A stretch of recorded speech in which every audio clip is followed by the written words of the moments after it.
Welcome to the Heart of Innovation. 60 minutes that could save life and limb, with new breakthrough ideas and innovation changing the healthcare landscape.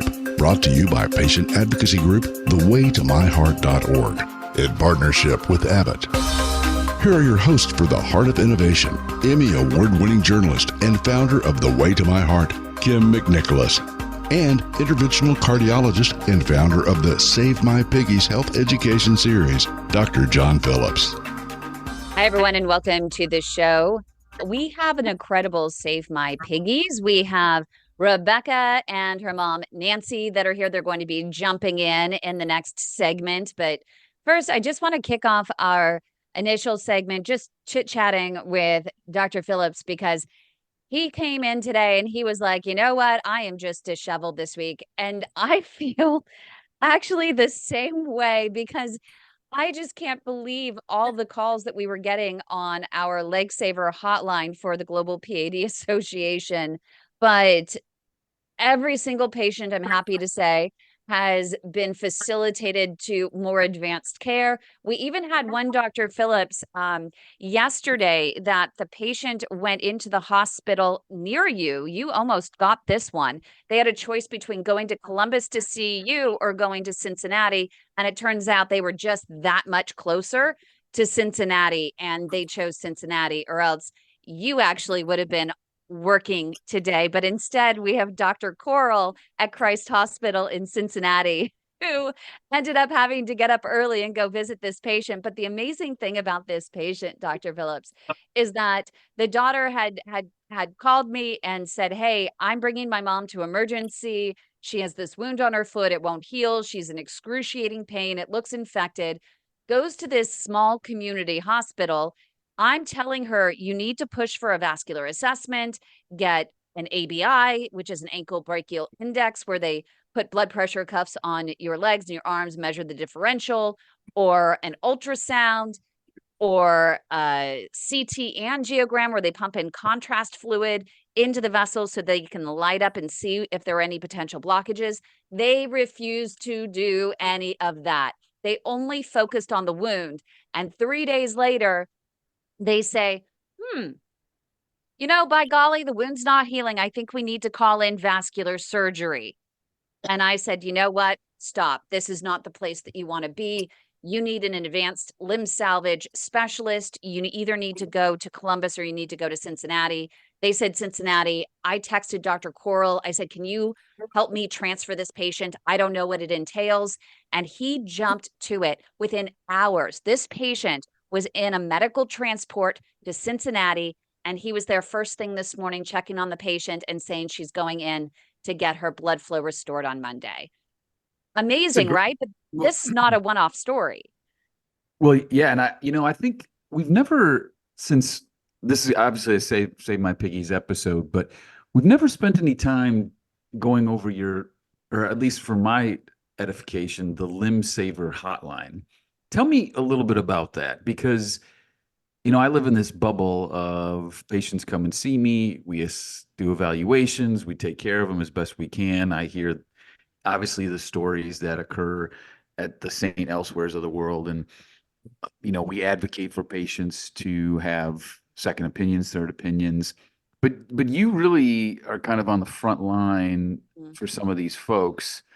So let's say I call the Limb Saver hotline. Who am I talking to, and how does it evolve to you getting there and potentially picking me up and taking me to, if I live by you, taking me to an office visit with a physician?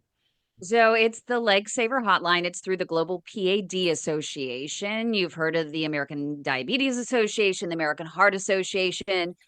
We also are on the American Diabetes Association's website if you're searching for information about PAD, peripheral artery disease, those blocked arteries in the legs, right? Mainly the legs, but you can have it elsewhere in your arms, etc., in the peripherals. But we're on there because PAD is, of course, a complication as well of diabetes, and there are a lot of other risk factors as well.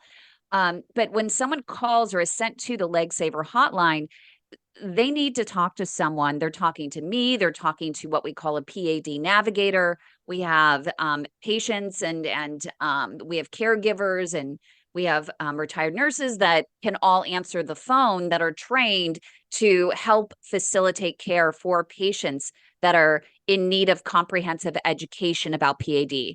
Doctor, you only have 15 minutes sometimes with a patient. You're telling them they have PAD and oops, I got an emergency call. I got to run out.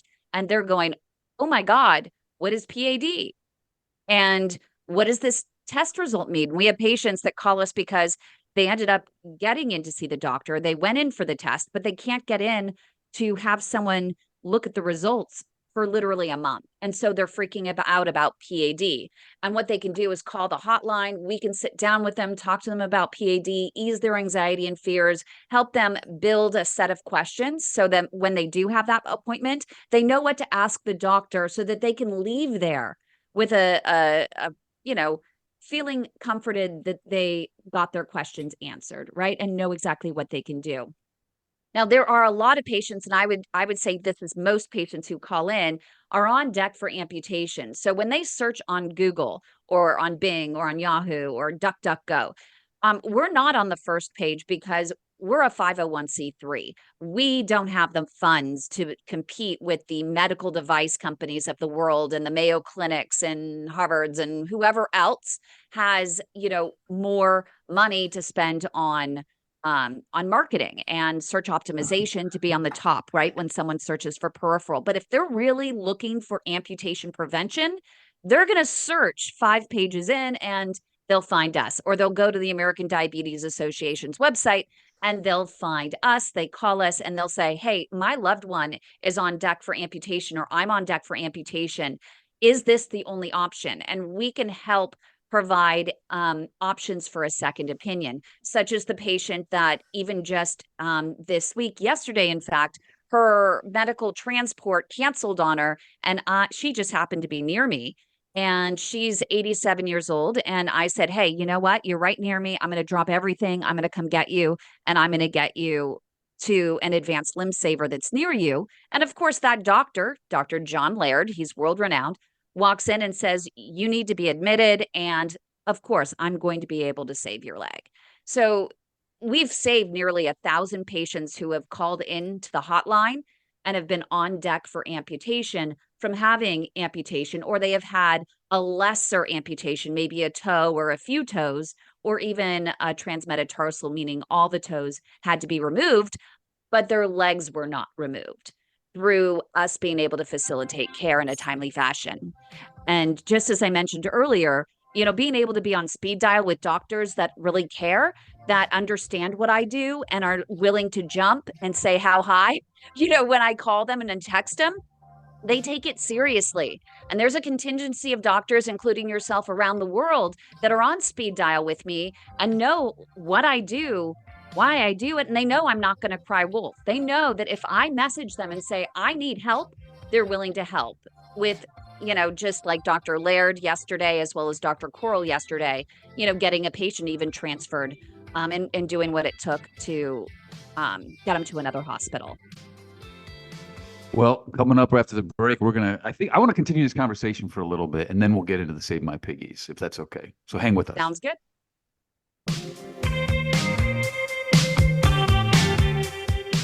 Leg health can indicate risk for heart attack, stroke. Everybody's clear. If you have leg pain or cramps while walking, That was fun. I like,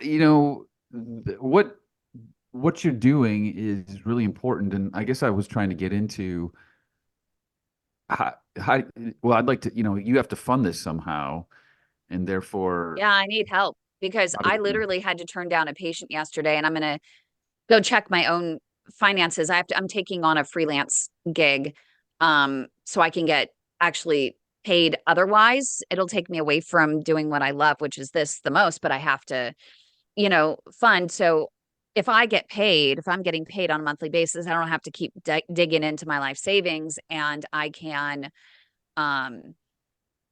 actually use some of that money to pay for some healthy food for people, which I have a patient I couldn't get her the healthy food because we just don't have the budget because, I don't understand sometimes the medical device companies and why they aren't prioritizing what we're doing. And they're giving money to the same old organizations that have shown no tangible impact in their direction, right? No grander tangible impact. Maybe there's some localized tangible impact, but there's nothing like what we're doing where there is a tangible limb-saving impact. And, for example, we need in the next month, even our radio show, I can't get in touch with anyone at a certain organization to see if they'll renew and take on the sponsorship of this radio show in the next year. I can't get a hold of anyone. 10 seconds So till the air. it's a lot, but some private donors, even patients donate. We have a few companies that'll give us a little, but there's still a lot This more. is 860 AM. The Answer. Welcome back to the Heart of Innovation. For more on today's topic, go to theheartofinnovation.org. That's theheartofinnovation.org. Once again, here's Emmy Award-winning journalist Kym McNicholas and interventional cardiologist Dr. John Phillips. Welcome back, everybody. I think I struck a nerve with Miss Kimberly today. And, historically, the Save My Piggies have been interviewing patients and their family members about a vascular issue or medical issue where they kind of took things into their own hands to some degree and advocated for themselves. But today, I think we're going to just continue the conversation about Miss Kimberly and her passion and her drive and her commitment to, on a larger scale, impacting patients for the positive with peripheral arterial disease and limb-threatening vascular issues. If I may continue, Kym, is that okay? Because I feel like, because you and I are at a bit of a precipice funding-wise for continuing the show, funding for your efforts, including the Leg Saver Hotline. So tell me a little bit about how you go about securing funds for, let's say, the Leg Savers. I mean, what is this? Private donations? Are you getting grants? What are you doing? And how do the coffers look these days? The coffers are low. I hate to say that, but they are. By the way, are you okay with this pivoting to this? Well, I think a 501c3 is fully transparent anyway, so I might as well All right. be upfront. I mean, anyone can request a 501c3's records, with the IRS, what we report every single year. We started this in 2019.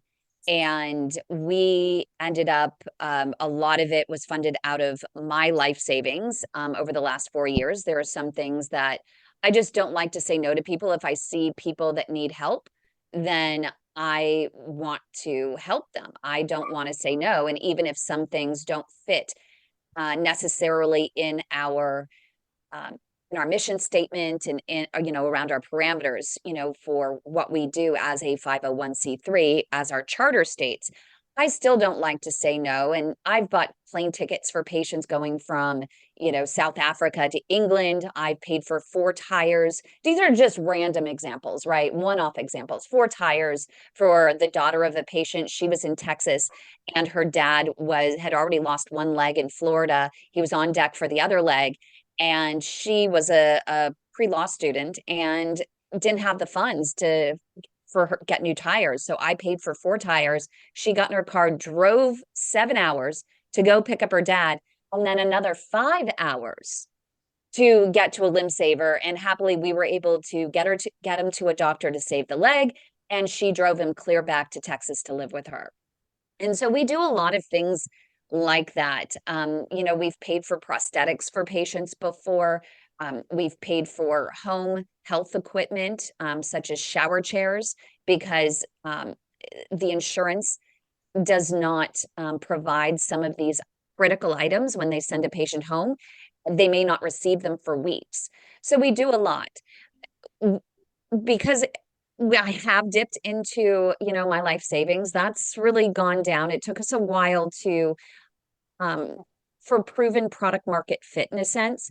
I cut my teeth on entrepreneurship in Silicon Valley, where you're scrappy, you use your life savings, you max out your credit cards, you do everything in the world. You don't go and ask people for money until you can prove that you're actually having a tangible impact, that you have that proven product market fit, not just an MVP, but you gotta have the tangible impact. And it took me a couple of years to really get that in place. And once I did that, I was able to, we've had Boston Scientific come to the table with money from a grant. We've had Bard come to us and offer us a grant. We've had help from Phillips Healthcare. We've had Janssen's Save Legs, Change Lives program. You come to us, and it's all really, really helpful. And it means so much that industry has come to us. The first one to come to help us out was CSI, Cardiovascular Systems Incorporated, that came to support our radio show here and the Save My Piggies podcast. They merged with Abbott, and then Abbott took over that sponsorship. And please, please, please, please, please, Abbott, I hope you take on the third year. Yes, Abbott, we are at. So again, Kym, I'm honest. So I'm serious here in the sense that, like, this is our opportunity. We have you, and thankfully you've helped me give us a voice, and a voice that touches a lot of people, right? I mean, I believe we're on YouTube, correct? Mm-hmm. So you're on YouTube. We've got this going, but so our opportunity to reach people is through this vehicle. So let's talk about it. Let's figure out on the airway, go live, like, hey, we need help. We need help from an industry to help sponsor this, because, you said something very interesting to me. Well, yeah, okay, let's say I'm starting a microchip company and I'm putting everything into it because hopefully there's going to be a return on my investment and people are going to want to, invest, and obviously it's going to make, change the world, but there's going to be money to be made. There's no money for you to make here. Like, you're doing what you do is out of the kindness of your own heart. I see that we've got some folks on the call here. Douglas has his hand up, and at some point I think he's going to make a comment, but the return on the investment, is the way I see it, is not a financial return, but it's patients who are alive and patients who are walking.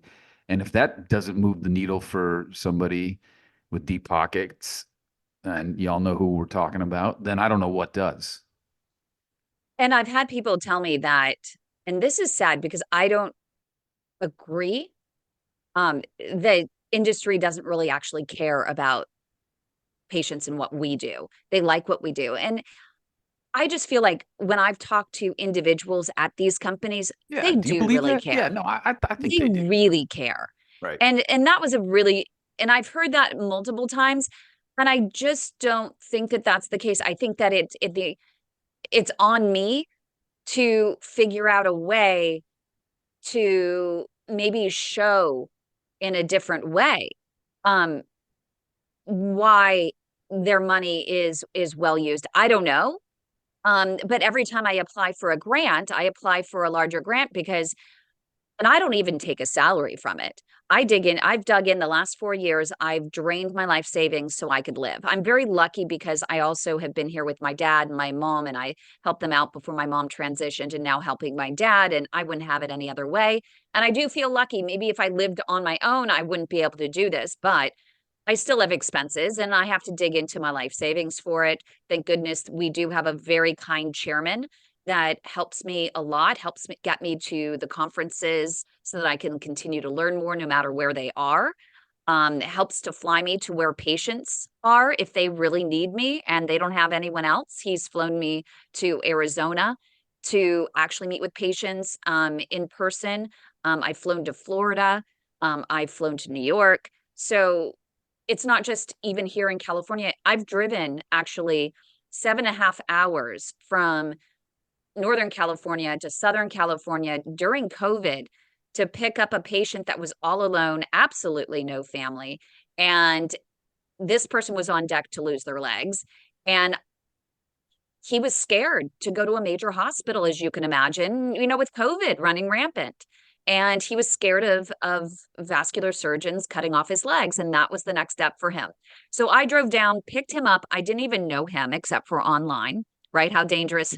My mom at the time was like, "Oh, I what are you don't know if you can. doing?" Yeah, I mean, I don't know if you can see my face, but or my eyes Yeah. got really large. Okay. And so picked him up and drove him another 4 hours and got him to a limb saver that the limb saver knew this person was very scared, knew it was going to be a complex case, knew that a surgical option, endarterectomy, would have been better, but it was either try an intervention or this person was going to get their legs cut off because they weren't going to a hospital willingly. It was going to be through the ER.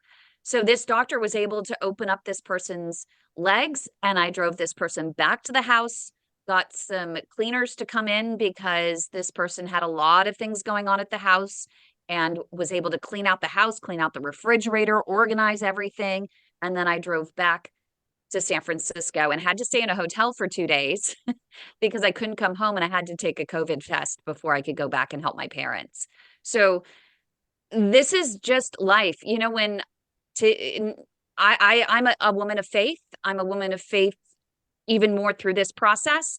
I believe that God gave me a purpose. I was not as much a woman of faith before. Literally, I feel like it was a very vivid vision, a very clear message. This is your purpose. This is what you need to be doing. And as I started doing this, the world started opening up to me and people started coming to me more and more. And what really affirmed it was we had two pastors actually come to me at different times. And each time they said that God told me an angel was going to come and help them, not to have the surgery they were going to have. They had it, both of them had them scheduled, but that an angel was going to come and save their legs and show them the way. And they swear by it that I'm their angel that God sent. So talk about an affirmation as to what I'm doing. So it means the world to me. I will do anything in my power to continue this. I wish we did have more funding because I don't like, as much as I appreciate having the freelance opportunities to do stories in the technology world, I'm highly respected as a tech journalist. So I continue there and friends give me opportunities to work, but it does take me away from saving life and limb and delays my ability to help people. And this is what I want to do full time. I don't get sleep half the time. I get calls in the middle of the night, patients needing coaching to dangle their legs over the side of the bed. They need company while they do it. They need motivation. They need support. They need love. They need someone just with them to show that there is hope to get them even just through the night. And I'm there for them. Stay with us. We've got a break, but I think we're going to continue our conversation with an angel who's also my co-host, Ms. Kym McNicholas. So stay tuned. Everyone's clear on that side.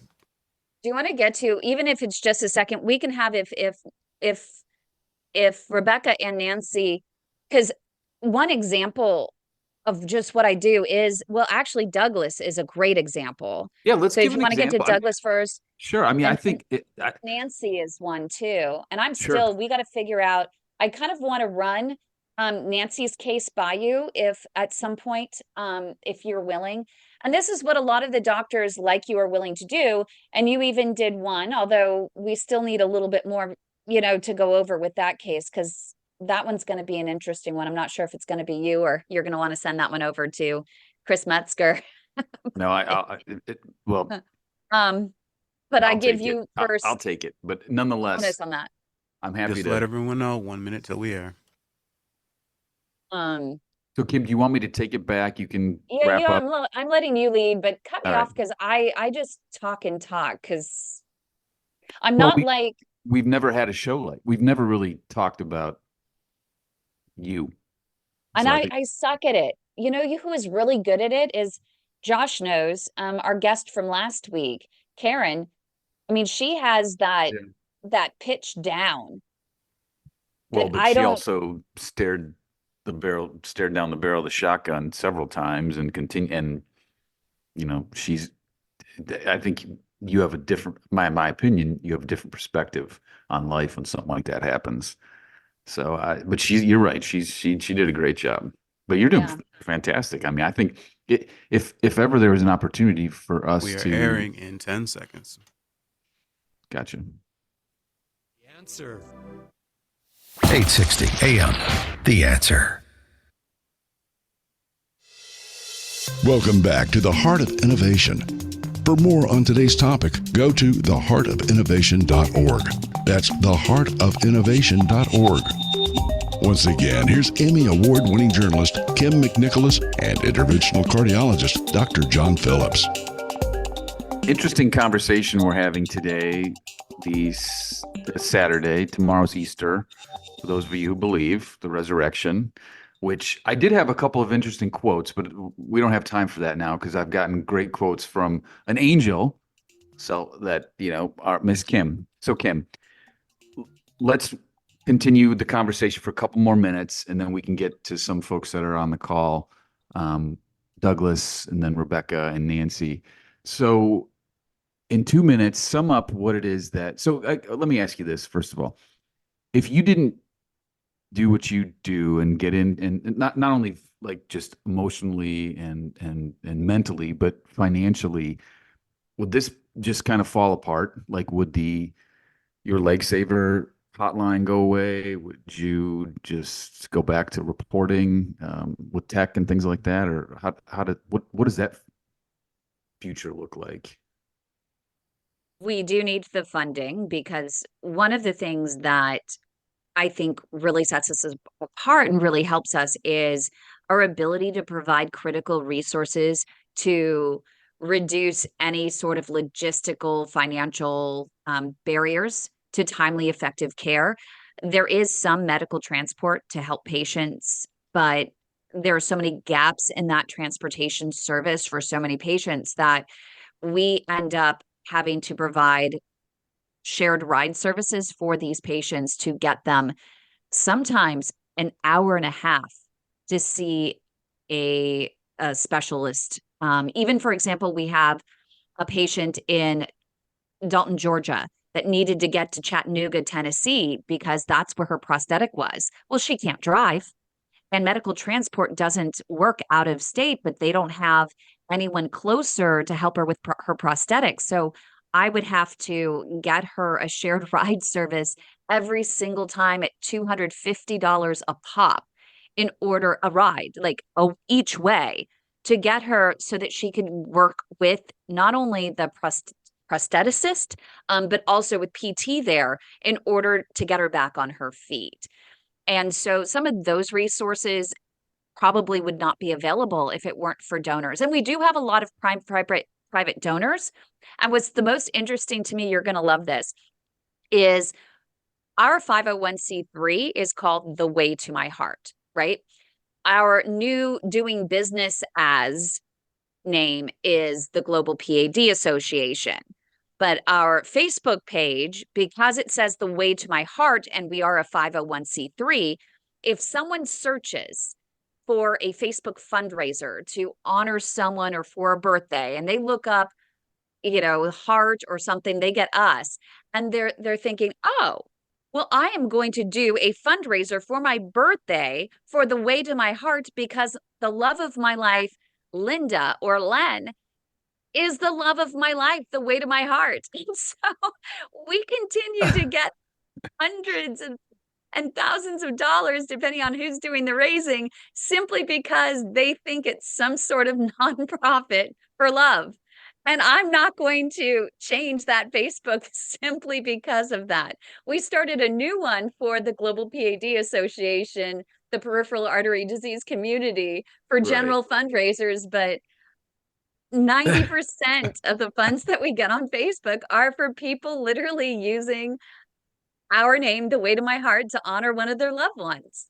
Well, so perhaps the way to motivate and kind of show a quote, in big time air quotes, return on an investment for said industry or pharmaceutical company would be to share an example of, your work in action. And it just so happens that you have a couple of folks that are willing to share that story today. And actually, I think I've kind of shared part of that story with us already. Is that correct? I think we do. I think Douglas is on the line and has had his hand raised for about 20 minutes now and wants to jump in. Douglas, do you want to unmute and jump in with your story? But it John, Ms. Dr. Phillips, I think we're on the cusp of that point. It's like PAD is right there being out there like cancer is, like HIV was back in the day, where nobody really heard about it until it really got out there and then people got engaged. And I think we, as a whole, what Kym is doing, what we're all doing and helping her, is we're right on that point of getting over that hump. But that hump in the world we live in today is kind of big. Does that make sense? Well, yeah, but I mean, Kym is kind of like the big sister to a lot of people, or a close family member that's, gets these patients across the goal line. It's a little bit sad that, people have to resort to using her resources to get to a clinic visit or money to pay for wheels and things. But I mean, that's the point. It's not the big things, it's the little things that she does every day. It's the phone calls at 3:00 in the morning. How many times those of us that are in the room now have gotten an Uber? How many times I'm standing at my door one time and there's a Kroger lady shows up with food, and it was like, I didn't order any food. And I'm thinking, I don't have any food because I'm going broke, living off a budget and going back and forth to Houston and Houma, Louisiana. So it's those little things that she does every day for all of us that make a difference in what she does and how she is our angel. Yeah, definitely. I mean, I think that there's a term out there called a super communicator, somebody who listens really well, somebody who, does, I think, more listening than talking, and kind of like that person who's you feel like when you're listening to them, their focus is 100% on you. Yeah. And Kimberly, you certainly, you fit that mold. So kudos. I've answered the phone, and I've answered the leg saver hotline, and all I have to do is connect her to the hotline, and off we go. So it's those moments, and that's in the middle of the afternoon at 2:00 in the morning. Yep. And that's what Douglas brings up a good point. There were a lot of things that I was doing before that we can't do now. You mentioned, will the leg saver hotline will never go away. I think everyone is, I live a life of service. So no matter what, leg saver hotline is never going to go away. We're never going to stop doing the main thing we do, which is talking to patients, loving on them, helping to facilitate care. That is all donated time. As Douglas donates his time to be on the leg saver hotline. If I can't answer it, he does. If he can't answer it, we have a few more people that also are available to pick up the phone line and just be there when patients need them the most. And if we can't get to all the calls, then, because sometimes we'll get anywhere between 25 and 100 a week. I mean, it just depends on the week. And depending on what's going on that week. During holiday weeks, we end up getting a lot more calls because doctors aren't readily available, and patients, as you know, like to wait sometimes to the last minute when no one's available, and then they need help, or, getting facilitated care through an emergency room a lot of times, or they need help just getting by. But some of the things that I've loved doing, and I think mean so much to so many patients, is when we can reward them. We have a free walking program. And for a while, it was amazing because Douglas is one of the most amazing artists you'd ever want to meet. He does wood burning. Is showing so much love to everyone right here. But sadly, we must go to commercial break. We will be back here on 860 AM. The Answer. Do not go anywhere. This inspiration will be right back.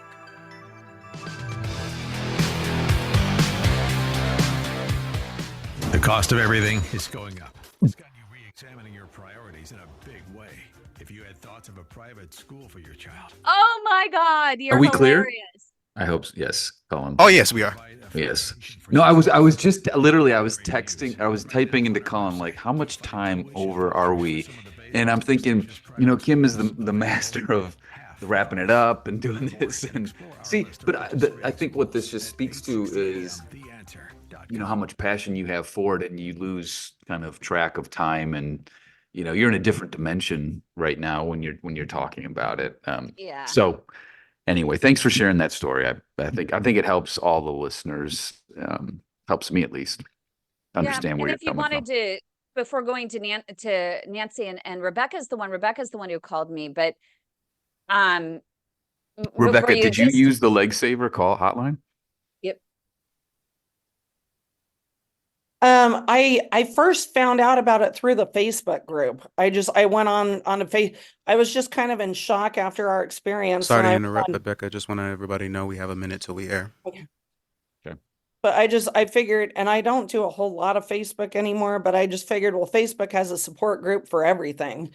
And I typed in PAD support group, spent a couple of days just kind of reading the post, and then through that got connected with the hotline and Kym. Okay. So Kym, you were going to say something, then we Oh, can get I to was just going to Rebecca. say, if you wanted to, I mean, wrap it up. Yeah, just wrap up what I was saying, which was there are these little things. And with our walking program, Douglas was making awards, and we were able to pay to have awards at the end of the month for people reaching milestones in their walking. It's those little things. It's the little things that Karen Anderson with All right, everyone. Hope 10 was seconds till we talking. air. The transportation, those are the things that probably won't be able to do as much, which are so 8:60 a.m. critical. The But Answer. the Leg Saver hotline will be there. Welcome back to the Heart of Innovation. For more on today's topic, go to theheartofinnovation.org. That's theheartofinnovation.org. Once again, here's Emmy Award-winning journalist Kym McNicholas and interventional cardiologist Dr. John Phillips. Thanks everybody for joining us. I'm just trying to wrap my head around what we've been discussing, and I know that this mission, and I think I'll call it a mission because that's exactly what it is, means a lot to all of us, and it means even more, I think, to Kym, and that's why it behooves all of us that participate to do what we can to secure that the mission moves forward, and part of that, the ability to secure the movement is financial aid. And so I will do my best to try to reach out to my contacts that can potentially help us with a grant to see if we can do that. But I think it's really important to pivot now to Nancy and Rebecca, because Rebecca, as you were saying during the break, you got some news regarding, is it your mom, right? With a vascular ailment that was pretty startling. You're trying to get your arms around it. Your head's spinning. Miss Nancy's head is probably spinning as well. And you didn't call the Leg Saver hotline, but you found the Facebook page support group. Oh, she ultimately called the Leg Saver hotline. Yeah. She Oh, yeah, did ultimately. Rebecca, tell us the story, please. We were just kind of in shock from just finding out all this. And I ended up somehow on Facebook searching for a PAD support group. And I got in the support group and just kind of started reading some of the posts for at least a couple of days. And then I finally posted a question, and somebody said right away, get a hold of Kym. And then I think they gave the website for the Saver hotline or the phone number. And then I ended up calling you, Kym. And where was I? London. I was actually in London at Dr. Lorenzo Petrone's conference, a vascular conference, and I was sitting next to vascular surgeon Dr. Michael Siah. I had Dr. Peter Schneider from UCSF and the VA here in San Francisco, another vascular surgeon sitting next to me. And I said, excuse me, no one's answering the Leg Saver hotline, and I'm not letting it go. And I stood outside on the streets of London, and I ended up getting the call from Rebecca. And Rebecca, do you remember what happened during that call that you were shocked about? Yeah, I think I was even shocked. Yeah, you had Dr. Minkus on the phone within like 2 seconds. So we did a three-way conference. Yeah, with that was on a Dr. Friday. Mark That was on Minkus. a Friday evening. On a Friday evening at like 6 or 7 o'clock at night. And Dr. Yeah. Kirk Minkus out of Phoenix, Arizona, first answered my text from London. And then I said, can you jump on this call with this patient's daughter? And he did right then and there. The two of them connected, talked for a few minutes, and her mom was in getting a leg saving procedure the next week. So Rebecca, tell us, because I want to get into your head a little bit and Nancy's head as well, because a lot of people, I think, and as you know, so as a physician, I tell the patient, they see me for consultation. I think this is my opinion. I know that they're hearing probably 10%, or at least processing 10% of what I say, but the way the world works, I move on to the next patient and family. But you guys, the wheels were spinning, I think, a little bit, and y'all felt lost. And that's a failure on the healthcare system as a whole. But what did it mean to have the ability to call somebody like Kym and have an ear, a super communicator who's gonna, really listen to you and help you? I mean, that has to be a game changer, right? Oh yeah. Yeah, it meant everything. And it meant, at least gave us some hope. Because was it the assumption that she was going to lose a leg, or that there was no hope? Yeah, she had gone in for one procedure so far, and it was with she can tell too. I think the doctor wasn't even on the consult. She went in for the angioplasty, and the doctor just barely went in. I was out in the waiting room. Doctor barely went in and then yanked everything out and said, I can't do anything. You're just going to lose your leg. And then the doctor didn't even, the nurse came and got me in the waiting room, brought me back into the room. But the doctor himself, he went running off. He didn't even have the courtesy to tell me that the procedure had failed. Instead, he left the nurse standing above my mom across from me. The nurse was telling me that she was going to lose her leg and just take her home and keep her comfortable. Not the doctor. That was the nurse telling me that. And in full disclosure, because I had one last week, there was a patient who we could not. She didn't have any arteries really left below her leg, and not a candidate for bypass or any of the advanced therapies. And it is very humbling, and it's also difficult to have that conversation with not only the patient but the family member. Right. That there's really, unfortunately, there's nothing we can do. There is end-stage peripheral arterial disease, just like there's end-stage heart disease and, metastatic cancer, things of that nature. I mean, unfortunately, it is what it is. But the fact that Nancy, your mom's disease was bad, but not bad enough, because obviously you were able to get connected with a physician that could help you. And we have some more information though, so I want my mom to speak to that, because we got forwarded to a vascular surgeon. And so Mom, go ahead and talk about yesterday. Well, just to start quickly, I started with this problem 4 years ago. And that's the problem. I was sent every place else, chiropractors, foot doctors, all of that. And that's a detriment to all of this, because now there's nothing they can do. The doctor told us, the vascular doctor told us, when were we there? Friday? No, yesterday. Yesterday. I can't even think what day it is. He told us there's just nothing that can be done, at best by giving me all sorts of pills, and you know what they are: Xarelto, Plavix, Cilostazol. And basically he's hoping, best case scenario, that I won't lose my foot for 2 years, at best case scenario. So he's basically saying right now, keep her as comfortable as possible to keep her going as long as she can. And that the last resort is he'd have to do a foot to groin bypass. But then he's saying, even at the best case scenario, that bypass would only last 2 years at best. And the problem with doing anything more inside my leg, it's my right leg from my knee down. Well, actually they couldn't find any veins or stuff from the groin to the right knee, but my foot is the big problem. And they basically, if he goes in and tries to do vein surgery, the chances are that it could hurt something that is they can't see stuff, but I obviously have some blood flow to my foot. Not a lot, but if he goes in and he messes with veins or arteries that possibly are working, it could further danger them and shut them off entirely. The other doctor before him did a stent in my upper leg, Rebecca says. I don't know where it is. Yeah.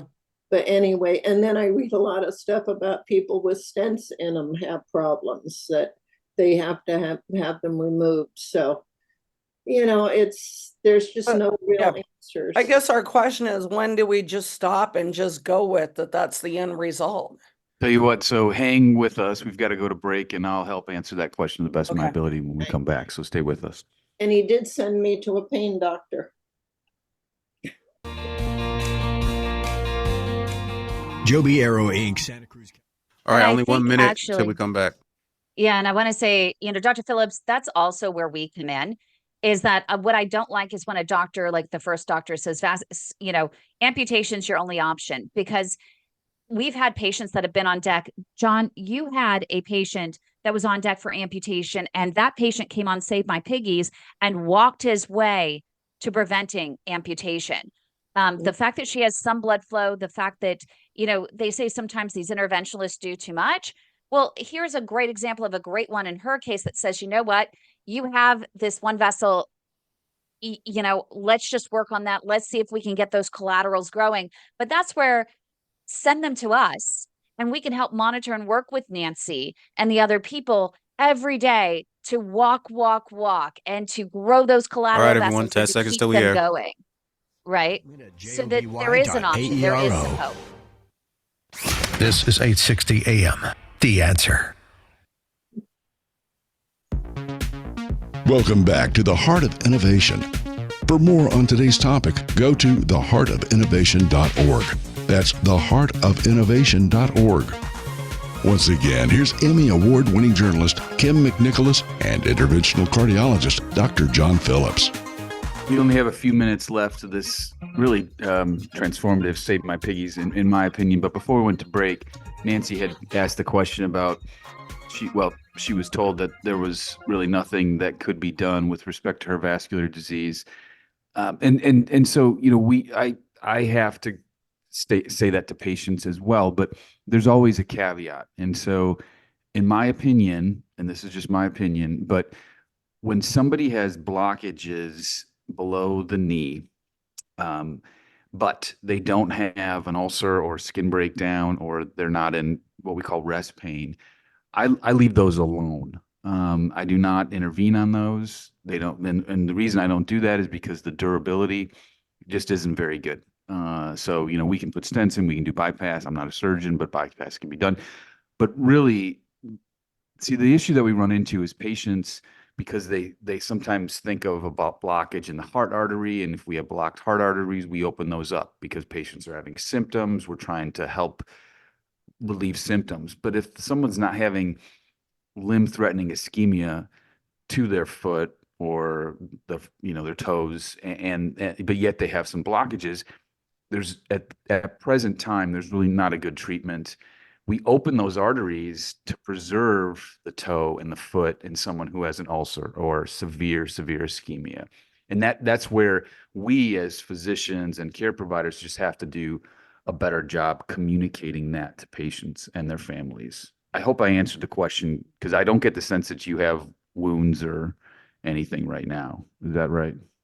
I have a couple of small wounds. My toe on my right foot, my big toe, has leakages coming in from the side. And then I have a small hole on the outside of my small toe that is just, it takes everything a long time to heal over, but it's working on it again.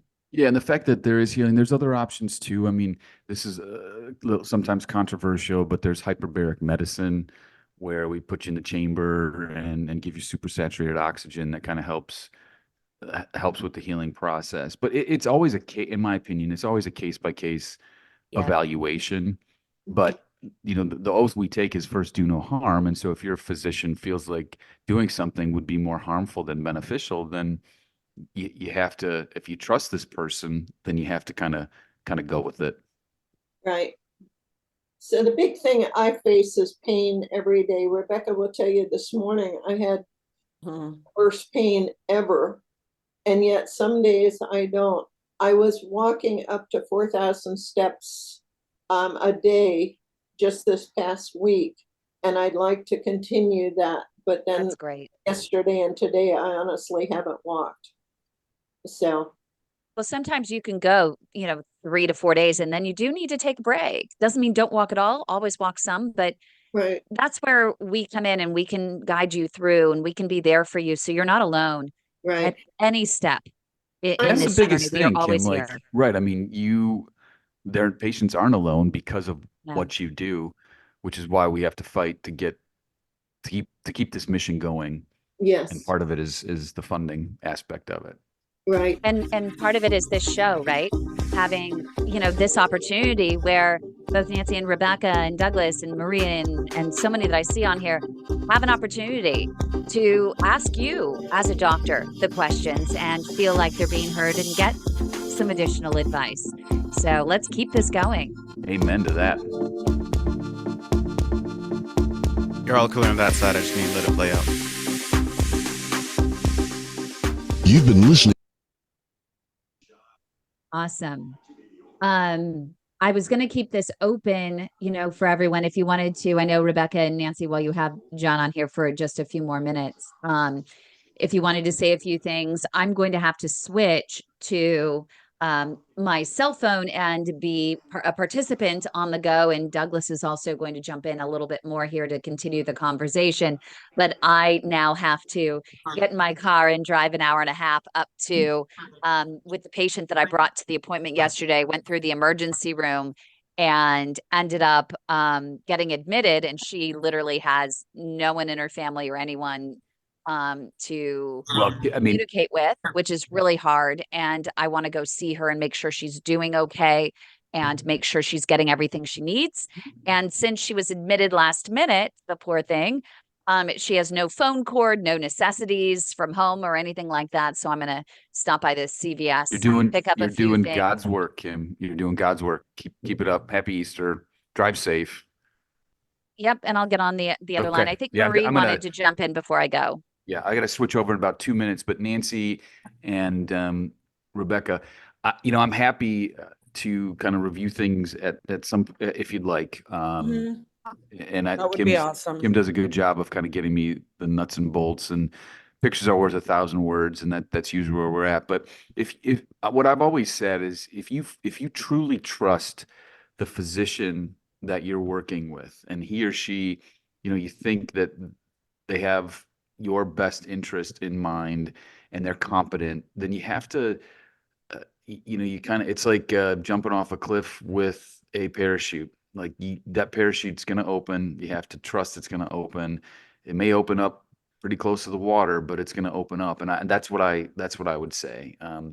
Because we're just like anything, there are good doctors and not so good doctors. There's good mechanics, not so good mechanics. But if you find somebody that you trust and you latch onto them and they feel like, we're all pulling the rope in the same direction, and I always defer to their mission, what their consultative, their expert opinion is. But I'm happy to review it.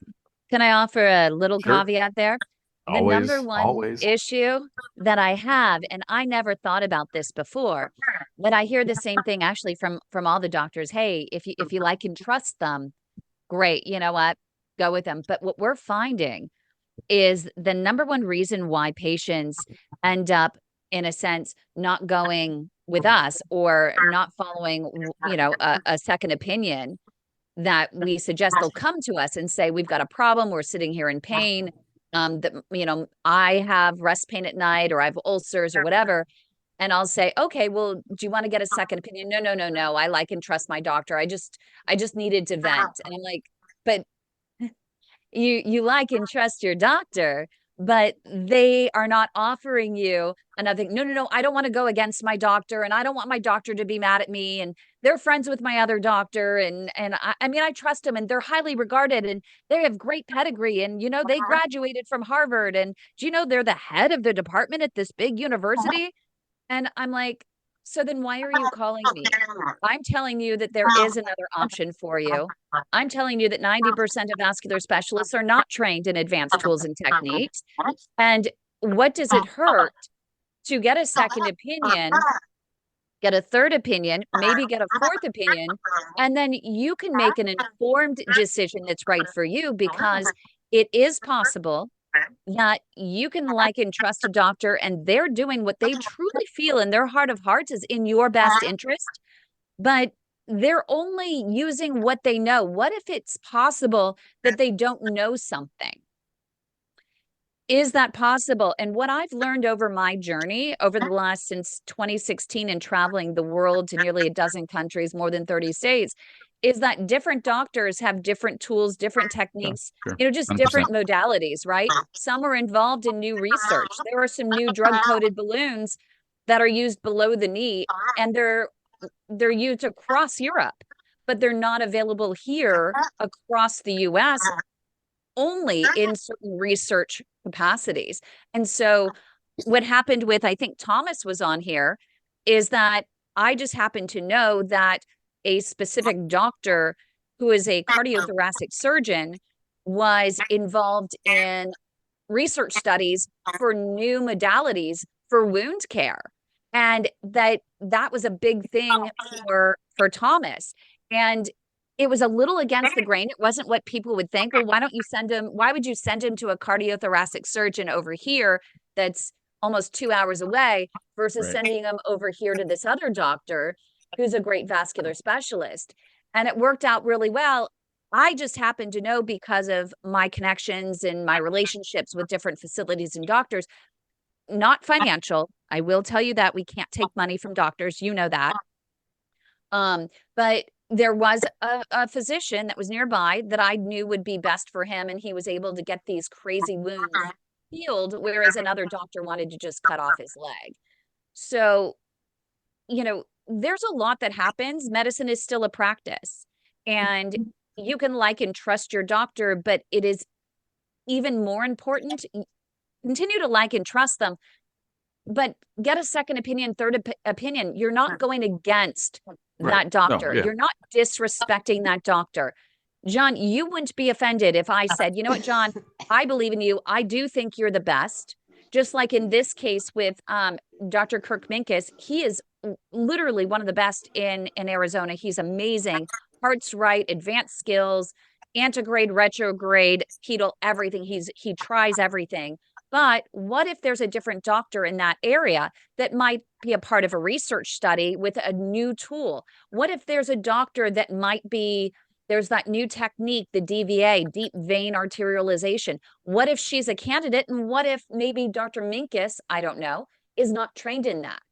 And because he's not, and he doesn't know it's available, but I do, that I can then get that patient to a different doctor that might have that skill. And it has nothing to do with whether I like or, trust a doctor. No, I mean, I agree. I mean, there's some of it is physician ego, and I'm editorializing with a little few, bit, but I mean, if it's not me, then it's nobody. There's an attitude there. To your point, there is just potentially lack of knowledge. I mean, what I've encouraged patients to do, and I learned this a few years ago when I was listening to somebody talk about a complex procedure, and he had said, why am I up here on the podium? Why am I giving this talk? Well, I've done, and he listed the numbers, whatever. I've done 200-300 of these. I've done this, and this. This is why I'm, giving this talk. So in parallel, I'll tell patients, ask your proceduralist or surgeon, like, how many bypasses have they done? How many, you don't have to be specific about what tools they use, but, ask them, hey, how it's kind of like you take your car to, if you've got a Cadillac, you're not going to take it to somebody who treats or who takes care of Mazdas, but you also want to know, like, hey, does this guy do a lot of Cadillac work or doesn't he? I mean, like, that's a fair statement, a question to ask. And that's what your doc's going to be probably taken off guard a little bit, and they're going to have to pull their numbers, but we all have to record our numbers, so to speak. And I think that's a great opportunity. That's a great Ask them, how many of these have you done? What, and the truly special physicians are those that'll say, you know what, this is not my area of expertise. I'm going to send you to somebody. Because for me, I'll get referrals for patients who have, quote, vascular medicine issues. Not my area of expertise. Happy to see them, but I push them on to somebody else because I'm not doing them any service by, kind of not knowing what I'm treating. And you know what? That's a good point. I want to get you and your partner who's a vascular medicine specialist on to actually do that conversation at some point, because we have not had a general vascular medicine doctor.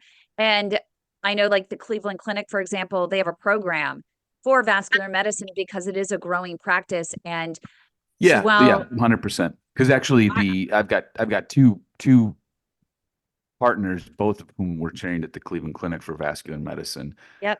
But again, it's you have the ability, and then I'm going to run after this and get on with my phone, but you have the ability, you personally came in the ability to connect people through a network. And I think that is a fantastic service to provide. Thank you. I try my best. Sometimes I bang my head against the wall, but I wish I knew every doctor everywhere. I think every doctor has value. But think about it this way. So because I was hanging TVs for my new clinic with my brother, who's much more handy than I am. And we're trying to find a stud to hang the TV in. And so there's like 16 inches that should separate standard studs. So you can bang your head, Kym, and you'll hit, you'll find a stud at some point, right? And so you can put your head through the drywall. I don't quit. You'll get it. So anyway, thanks everybody. I appreciate the time. Kym, thanks for sharing your story with us. Thank you. We want to hang our chat posters in your new clinic. Yeah, for sure. 100%. That would be amazing. The folks we're treating are a little bit different, but nonetheless, it's all about raising awareness and trying to get people to be the best version of them. That's all it's about. And you know what? Just before you go and I go onto our phones to travel, Marie wanted to say something really quick. I said, Kym, I want to tell you something before you go. Where's Marie? Hey, Kym. You remember Marie. the picture I sent you 2 weeks ago? My foot was in CLI. Yeah. And I told you I refuse to go to the doctor. I'm not letting them do it. Let me do it my way. Well, after I don't know how many hours, I don't know how many steps in a pool, I am going to show you my feet. Wait a minute. I want to see. I can't see because Peggy jumped in there. Talk, Marie, so we can see your feet. You see it? Oh my God, Marie. Oh, I have to send John. Can I send John the before? Yeah. John, oh my God. Don't tell me walking in water don't work. Yeah, they told her that walking in water doesn't work, and told her they wouldn't sign her up for. Yeah, I don't recommend that. If someone truly has a vascular wound, because I don't have any open wounds. I've never had worry an about open wound. all the bacteria because the water's warm. You worry about the bacteria getting in there. That's why we tell patients after intervention to stay out of hot tubs and things of that. Yeah, no, I've never had an open wound. Knock on wood. But yeah, I was in CLI 2 weeks ago. When I sent her a picture, she was scared to death. Bad. Called my vascular. My vascular called me on his cell from home. And I told him what I was trying to do. He said, all right, let's make you an appointment for next month. I'll give you a shot to do what you're doing. And there's my results. For you. Hey, you know your body. You know your body better than anybody. She walked. I'm so proud of you. And this was one of the other things that we did was we were able to pay for at one point getting her a pool pass, a subscription for a couple months, for the pool so that she could walk. She couldn't walk on land, but she was willing to walk in water. Movement is movement. Movement Marie, is if you're better walking on water, then that would be interesting too. If I could do that, I'd cure you all. But I just wanted to show you, awesome. Kym, before you get on the road. Marie, that makes me so happy. See, You've there been you working go. so hard. Motivation. Keep the momentum going. Love you, Marie. That's I love you amazing. too. Thank you so much for sharing. I Be appreciate safe. you. And I want to Hey, let guys. Douglas jump Happy in. Easter. Douglas, happy Easter, everyone. And I want to let Douglas jump in and continue the conversation. We have some great people on the call. Douglas, you know that Rebecca is a nurse. Just saying. I don't know where Douglas went. I think he might have. There he is. Okay, Douglas, I have to jump in and switch. So if you want to take over, and I'm going to actually make you the admin on here so that you can take over. Or should I make? I don't know if Josh is going to stay on for a while, and if we should continue. Oh, I'm listening. Yep. Do you want me to add you in here? Should I continue the live on YouTube? Oh, you never started the broadcast, Kym.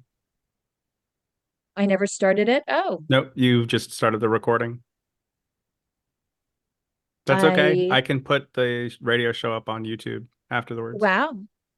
Well, that is pretty awesome. So, I hit go live, but I guess it didn't. So, I don't think it did. It didn't. Well, I wish everyone would have told me. I didn't know. I hit live and then I guess it just did not go live. And I didn't bother to check. That would have been a great one to go live with. Whoops. It's still gonna make it up there. I just need that recording.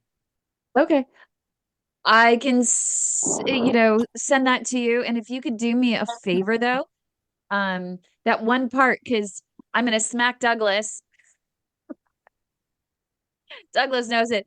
If I go to you during the radio show and I ask you a question, answer the question, don't tell me to go somewhere else. It's like, we're wasting time. But he has such a good heart. He wants to keep the focus on everyone else, which is so sweet and so kind. But if you can cut that part out and just that all happens after the radio. Oh, no, you're right. That is there. Yeah, I can skip through there for sure. Yeah, if you can cut that out, just go to my throw to him and then go to his question and then we'll go to his answer and then go, because I was like, just so it flows. That's all. No worries. But Douglas, you want to take over? And I before I run out, and I'll get on the other call. Let me see. I need to make host. And where's Douglas? Douglas is iPhone. I'm gonna have to start. Oh shoot. Can I? Oh no, I gave the host to Josh. Add shit. Oh well. I gave the host to you, so now can you add Douglas as co-host? I messed up. I thought I could add 2 hosts, but I guess I couldn't. Done. Okay. So Douglas, you just need to accept that. But I want to make sure Rebecca and Nancy, before I run, you have my phone number so we can chat as well. Okay. I want to go over some things in detail with you both and understand things. And I really want you to if you can get me that CTA, the last one that Dr. Minkus did, and see if we can get that on, CD, and then get it so that we can put it on the computer and share it so I can share it with a couple other doctors just to see what's possible. It sounds as though there is some blood flow down there. There sounds like there's some collaterals that we can still build, which give me hope, because we have had people on deck for amputation that have literally walked their way and continued. It's not easy, but they just one day they woke up and they suddenly just felt a difference within, 6 to 8 weeks. Might take that 8 weeks to start to see the difference, but they pushed through and they were able to grow enough collateral vessels to actually give themselves enough pain relief to live their life without a procedure. So And it might be enough to get us to a point where innovation is just happening so quickly. I expect new technologies in the next 6 months, drug-coated balloons for below the knees, new deep vein arterialization procedures, things like that can help.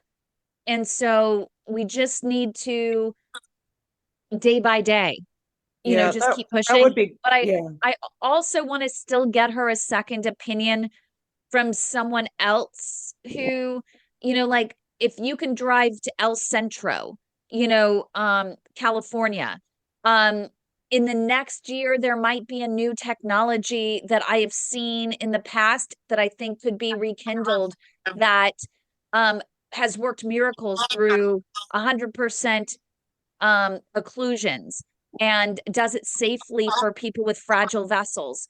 So there is hope out there. Whereas a doctor can only say there's no hope. Well, we have nothing but hope. Like, what else can you do? We're not giving you false hope. What we're doing is we're saying, hey, you know what? You can walk today. We're going to wake up tomorrow. We're going to walk again. And you know what? There are some things in the pipeline. And let's just keep doing what we're doing until the point where, you know what? There is some new stuff available. But I think that different tools, different techniques, maybe a different set of eyes, maybe just one more try in a very safe, effective manner with someone, you saying less is more, doc. We're not trying to go 0 to hero. Let's poke in the foot, come up, and just carefully see if we can eke through just one vessel. Just give me one more tiny pathway. Don't clear the whole artery. Don't need to do that. Just see if we can get a little bit more flow there, just so I can walk. I know it's not durable. I know it's going to close up, but it's going to get me moving a little bit more with less pain meds that are going to damage my liver and kidneys. And I'm going to grow more collaterals, so you won't need to open that up again. But can you just throw me a bone? Mm-hmm. And maybe there's a doctor that can throw you a bone. Okay. And maybe there's a new technology that comes out in the next few months or year that can throw you a bone and get you just that much more. So we're not giving up. We're going to continue to work together. And there are other doctors in Arizona. There are amazing doctors in Arizona. And maybe just one more poke in the foot and coming up with a different set of eyes might make all the difference. Okay. But we won't know unless we have that CD in hand and we can see the vessels. I'll get a hold of that. So I want to leave it. Sorry, Douglas, I'll leave it to you. And if you want to talk, any more to different people, I'm going to jump on the other line, but I'm just going to be on the go when I do it, if that's okay. Mm-hmm. But I'll let you guys take it where you want to go with it. And maybe, Douglas, you want to talk to Rebecca for a few minutes about, just her experience as a nurse, and maybe people have some questions for her. I'll admit off the bat, I worked in a cardiac unit in a hospital, a major cardiac unit, but coming into this, I pretty much knew nothing about peripheral, because everybody that we had in the hospital, it was just coronary, basically. So, I don't remember us having patients admitted with peripheral. It was just, so I didn't even know much about peripheral. Kym, can I say something real quickly too? I just wanted to thank Douglas for the meeting that we just did with him, where he wants to have a weekly session and talk to all of us, have us come up with things to talk about, because it really, really helps me, and I'm sure others, when we talk among ourselves like we're talking here with you and John and everyone. So thank you, Douglas. Douglas, are you going to jump in? Because I don't want to just leave and with it being silent, because we still have quite a few people, and I want to see if you want to jump in and start the conversation. And I had mentioned that, thank you so much, Nancy. And yes, we're gonna add another one for the week that we're gonna do, and we're gonna keep this going. But Douglas, do you want to also continue the conversation here? And I think that's interesting with Rebecca and her experience, and maybe she has some great stories even to share. But it's also interesting that she was in the cardiac lab and didn't know about peripheral artery disease prior to this. Yeah. I gotta also have to add, what it's nice to meet you, Josh, and just tell us some about yourself too, so we can. Can we, Douglas? Are you okay? First, are you okay? Yeah, I was just curious about Josh and his experience and that. Okay. We could get to it. I just was starting the conversation with Rebecca. I know. We got it. Well, I don't want to, disrespect Rebecca. Rebecca's here. No, I'm fine.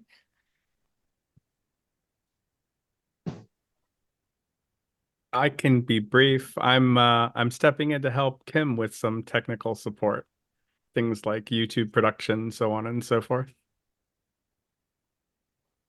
That's cool. That you got that experience to help us, don't you? I have a little bit of experience with it. I'm a Microsoft Cloud service provider and a YouTube producer for some other charities and nonprofits. Cool. We got so and like with Nancy, I did put that out there, and we got quite a few responses. So we're going to bring that up this week and set a list and get that taken care of. Awesome. Now we're going to worry about the time because everybody's in the time zone. So that's going to be a little query trying to get the time zones correct for everybody to join. It'd be nice if we were all like in one time zone, but unfortunately, we're not all in the same time zones. Hey, Doug. Hey, Alan. Hey, buddy. Hey, what do you think about a weekly support group? Video support. That's a People part of what talk about different things, and that's what Nancy was. We were going to bring up, Alan, is that once a week we were going to have like an hour where we just get together and talk about all kinds of things that we want to talk about amongst ourselves that we share, because it's like learning about Rebecca's experience, and we talk about stress, relationships, family, what about money and how we deal with all of that, and doctors, and what about new procedures that we know about, what about like Marie with the walking, some people you have to be careful if you have this or that and walking in a pool, because I remember my doctor telling me don't get in the pool after I had my surgery too because of the infection sense. So but there's 1,000 different things to talk about. Yep, there is in there. Easily. So yeah. And it deals with all of us, doesn't it? Sure does. It's like having Rebecca here is like the other side. It's like the other side of the coin, so that we get her experience as a nurse and what she's experienced and brings to the table with us also. And that can be invaluable. And dealing with her mom and how does she, and everything that Rebecca goes through that we don't, because, think about your wife, my brother, Grady, and all the stuff our families go through dealing with us. That's right. How do you explain to your family the pain if they don't know what the pain feels like? It's hard to describe. Say that, Rebecca. What I'm were sorry. you saying? In your unit, what? Yeah, I was just and I was typing. It looks like you might have to stay here, Dad. Okay. Yeah, I was just and I was responding to Kim too in chat that, you know, it could be that there were peripheral patients getting procedures done, but just on my unit, I was working with the ones that were admitted. So it was mostly like cabbage procedures, heart cath, that kind of a thing. It's funny you say that. I was in the hospital on a heart thing. I told my doctor, my cardiologist, this was like 15, 16 years ago. Hey, doc, let's check out my legs are killing me. And that's where I discovered, walking pain. I didn't know what it was. I had an idea, but no idea really. Was it just, I guess if it's a cath lab, that's it. Like you say, that's it. Basically what you get, isn't it? Well, yeah, I was working the inpatient unit, so I wasn't involved in the cath lab per se, aside from sending our cardiac patients to and from it.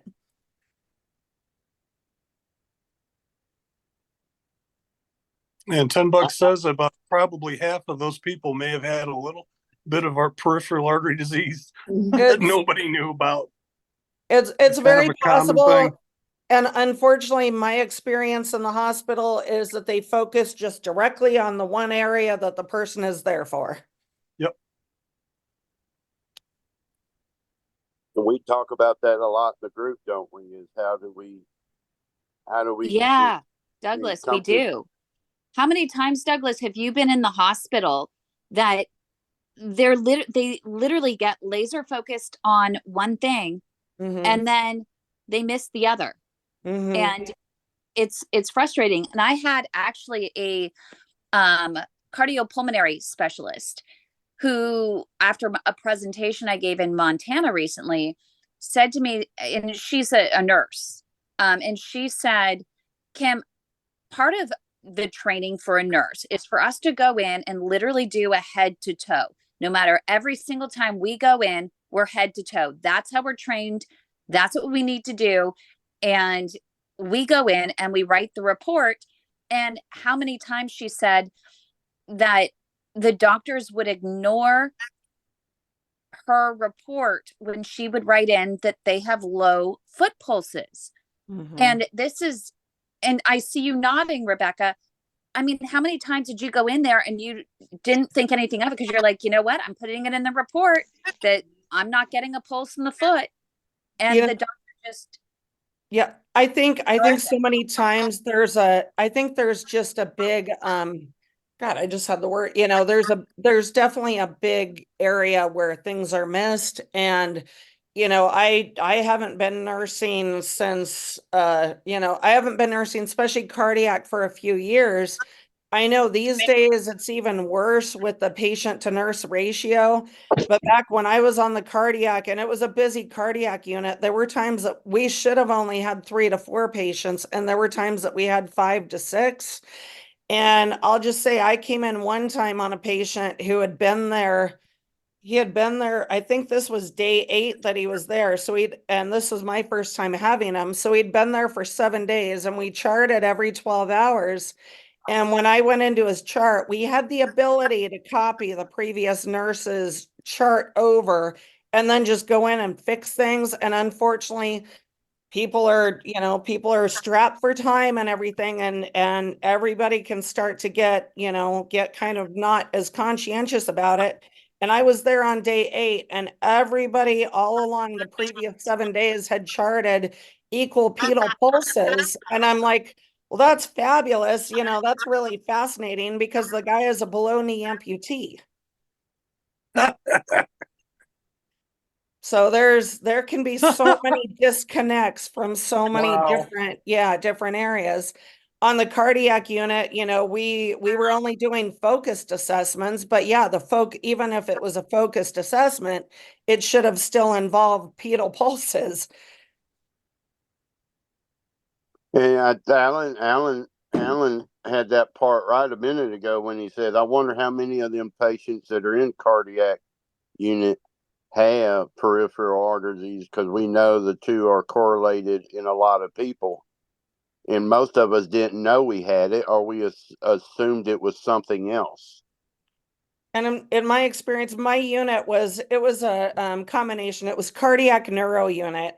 In my experience with it, we got patients in and we just ruled out anything life-threatening. We'd get them in, we would rule out heart attack or stroke. And then once we were sure there was nothing that was going to kill them within the next day, they were released and told to follow up outpatient. And I wonder if we could go, I wonder how many of them actually did that. That's the question, and then the hospitals released them and done with it. But yeah, most of the time, if they came in and if we couldn't show heart attack or stroke, they'd be released and the doctors just tell them you need to follow up outpatient. And yeah, So and then we don't know if they actually. If I left there and I went in there with those symptoms, and then I was told, "Oh, you're okay," I'm probably not going to follow up, because that doctor says, "Oh, it wasn't a stroke or a heart attack. You're fine." Yeah. Sadly, unfortunately. That's what really pissed me off about Douglas's situation, is because he's sitting there with real chest pain, real stuff going on. Turns out later on, we find out that he has, a narrowing in his coronary arteries, but that gave him some relief. And here are these doctors. He's in the hospital. He has an episode where he can't even drive. We call 911. He goes in there. He's in there for 5 days. They do nothing. They literally do nothing. And then they're like, well, you might need this medication. We don't have it here. We can't prescribe it here. So we're going to release you. And you can go pick up this medication, which we think may work. We're not sure, possibly. And, just go home. And there was no referral to a different specialty. So here you have the cardiothoracic surgeons that are looking at the structural side. Well, there's nothing we can do structural, but they're not bothering to assess the coronary arteries, and those needed assessed. And it's very frustrating. You're right? They get very myopic. One of them walked in. Other topic, Douglas, that I think one of them walked in, and I told him I had atypical hydrocardiomyopathy, and he goes, "I had to look it up. I didn't even know what it was." And it was like, I looked at him like, "Well, see you later." He's like, "No, thank you." So, and how many of us in the room have we dealt with that? It goes back to that topic. The doctor that did my bypass here in Beaumont, we call this the Tri-County. Everybody knows this guy. Everybody knows him. Everybody says he is the absolute best in the whole area. But after I had the bypass and I saw other doctors, they said, "Well, why didn't he do this? Why didn't he do this?" And it brought up that question to me.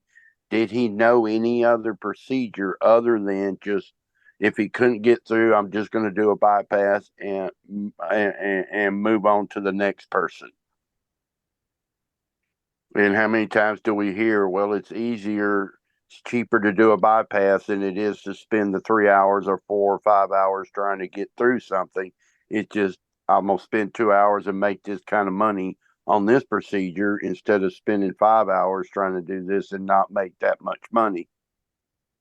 We all know amputations, they make more money on amputations than they do the procedures. So is that where the doctors have to take on some of that responsibility of learning new procedures and new ways of doing things, or have that ego and says, "I don't know how to do that. You need to see this doctor," and let that ego part go,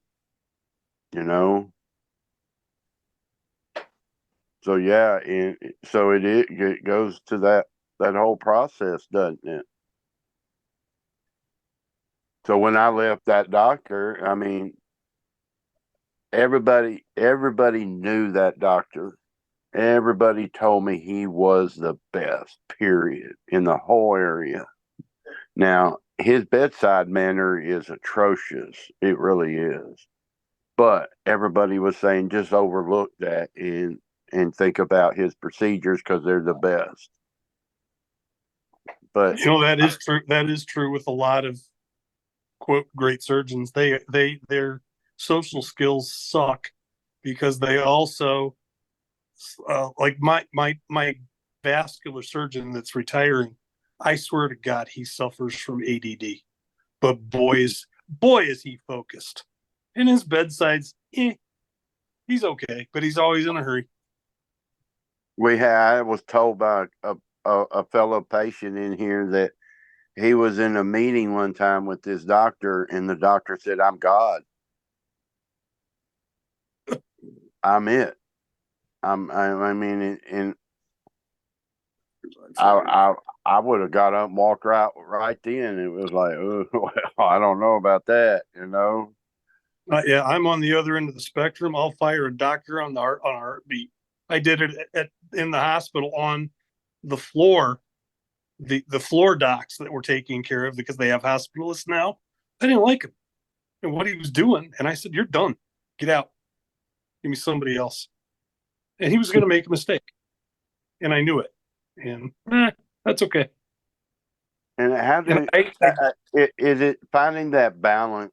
How do we trust the doctors when they do have the white coat? They're supposed to be the ones who know how to do this and how to do that. And so if we were all to go back, the very first time we went to a doctor, when the very first time I saw my primary physician and I said, "My legs are hurting." And he's supposed to be the doctor, you know, he's supposed to know this stuff. They went to all these years of school. They have that little piece of paper hanging on the wall. So if I don't know nothing about PAD, never heard it before, how do I walk out of that office thinking, until I meet people like in this group where I learn some stuff and I learn some of those questions and I have to learn to ask those questions about that doctor. Well, so I think it was the third time he took my shoes off. So let me check your feet. And so, but if I had not gone back, complained about my legs again, where would I be? Where would some of us be? Thomas goes through that with his doctors. And is it different in Louisiana? Is it different in California? Is it different in Texas? What about doctors in Virginia? Or do they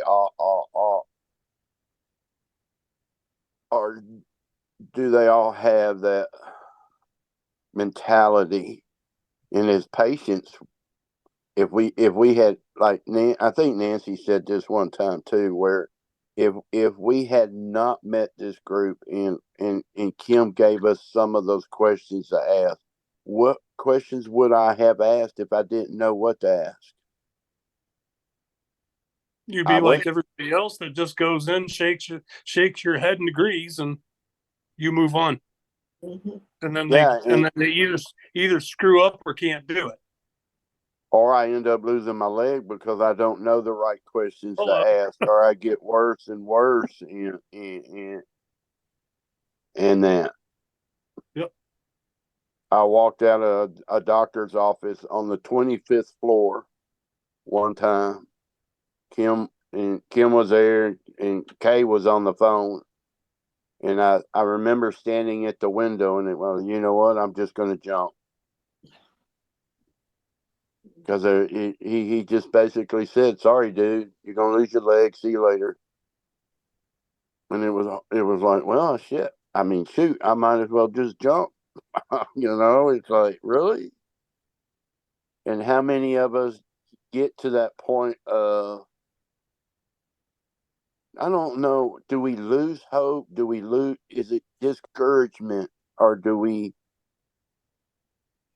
is it hard to find hope when we're hurting? Is it hard to find courage to walk to the end of the driveway when my pain level on my leg is a 10?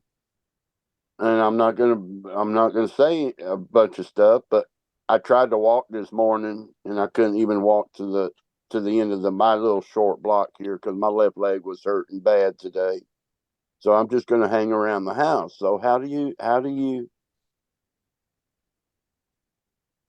get to where we were in the beginning to where we are now? It's like the thing is, Doug, you got to remember that there's always a new beginning with PAD. It rolls like a Rolodex, and you move on to the next problem, next card. Just like I just had everything done, and Kym just saved my right leg again, and I'm blocked in the profunda, and the popliteal's blocked, and it's starting all over. It never ends. So I mean, Nancy, do you have those small open sores though, right? I'm sorry, what? You do have some small open sores. Yeah. So it's like, if you didn't, would we be able to say, why don't you go jump in the swimming pool like Marie did and walk back and forth, Well, I did walk in the swimming pool for ages with some of these. And you got to figure that there is chlorine in the pool. I'm in an adult community, so there aren't kids in the pool. And you just hope that they have, chlorine and all.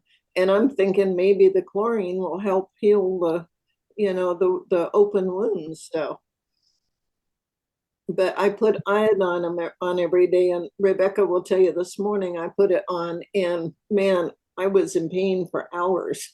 So, and by the way, Rebecca, it's finally lightened up a little, but is she being hard on you? Is she being hard on you? Yeah. Well, she was, bless her heart, she had to listen to me gripe all morning. She stayed on the phone with me, and she had to listen to me saying, "Oh, ow, ooh." So, but the doctor put me on. Can I ask you a question about? Yeah, go ahead. Oh, well, I was curious about you swimming in a shared pool with an open wound. Like, maybe somebody else that's swimming there has an issue of their own, and that wound could be entering into their bloodstream or any infection. Like, is that wise for you, but also for others, for you to be swimming in a communal pool? I haven't been in now in months, but I didn't have a doctor who said I couldn't. So well, I don't mean that for you, but like, say I'm in that pool too, like maybe I might get some of your infection. It goes both ways. I think we have to protect ourselves, but I also think it's wise to protect others. Right. And that's why absolutely, you got to hope that they're taking care of that pool correctly, where it doesn't transfer back and forth from one to another and from them. You're on a wing and a prayer there. And as somebody who's had a pool, the sun depletes chlorine very quickly, and any wounds, the more the chlorine has to work, the quicker it's depleted. So say you got in there with a wound and it is working to kill that, it depletes the chlorine. And also sun does. So like if they do it in the morning and you get in at 6 o'clock in the afternoon, there might not be any chlorine left in that pool, even if they're doing their job. Right. True. You've got to remember, even chlorine pools, I had a saltwater pool. Every water source, whether it's clean water, potable water, whatever, carries bacteria, period. See, right. And that's how I lost my toes. My toes were burning so bad, I would put them in I had a little vat of water, cold water, and it created gangrene under my toes, and I never knew it. Yeah. And we know kids take care of themselves in pools, but I'm afraid I'm also suspicious of adults not using pools for. You're peeing in the pool? I'm still sure the adults will still pee in the pool sometimes. Well, if they put their chemical in there that turns blue, I'd be kind of embarrassed.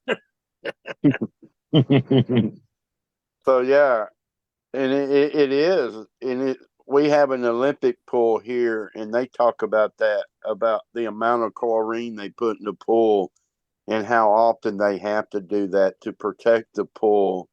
And it's like, it makes you wonder. Oh yeah. Mm-hmm. So yeah, and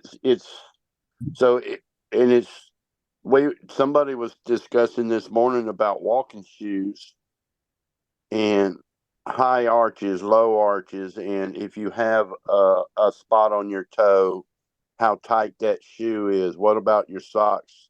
He was wearing compression socks when his doctor told him not to. His feet were hurting and he couldn't understand why until he went back to the doctor, and the doctor said, "Why are you wearing these socks? I told you not to wear these socks because it That's the cuts other thing. off." Dr. That's Alpert the other talked thing. about that. Do what? Your ears have to be open when you go to these specialists, and they tell you don't do something. You better either write it down or remember it. Yep. Yeah. Is Alan? Is that?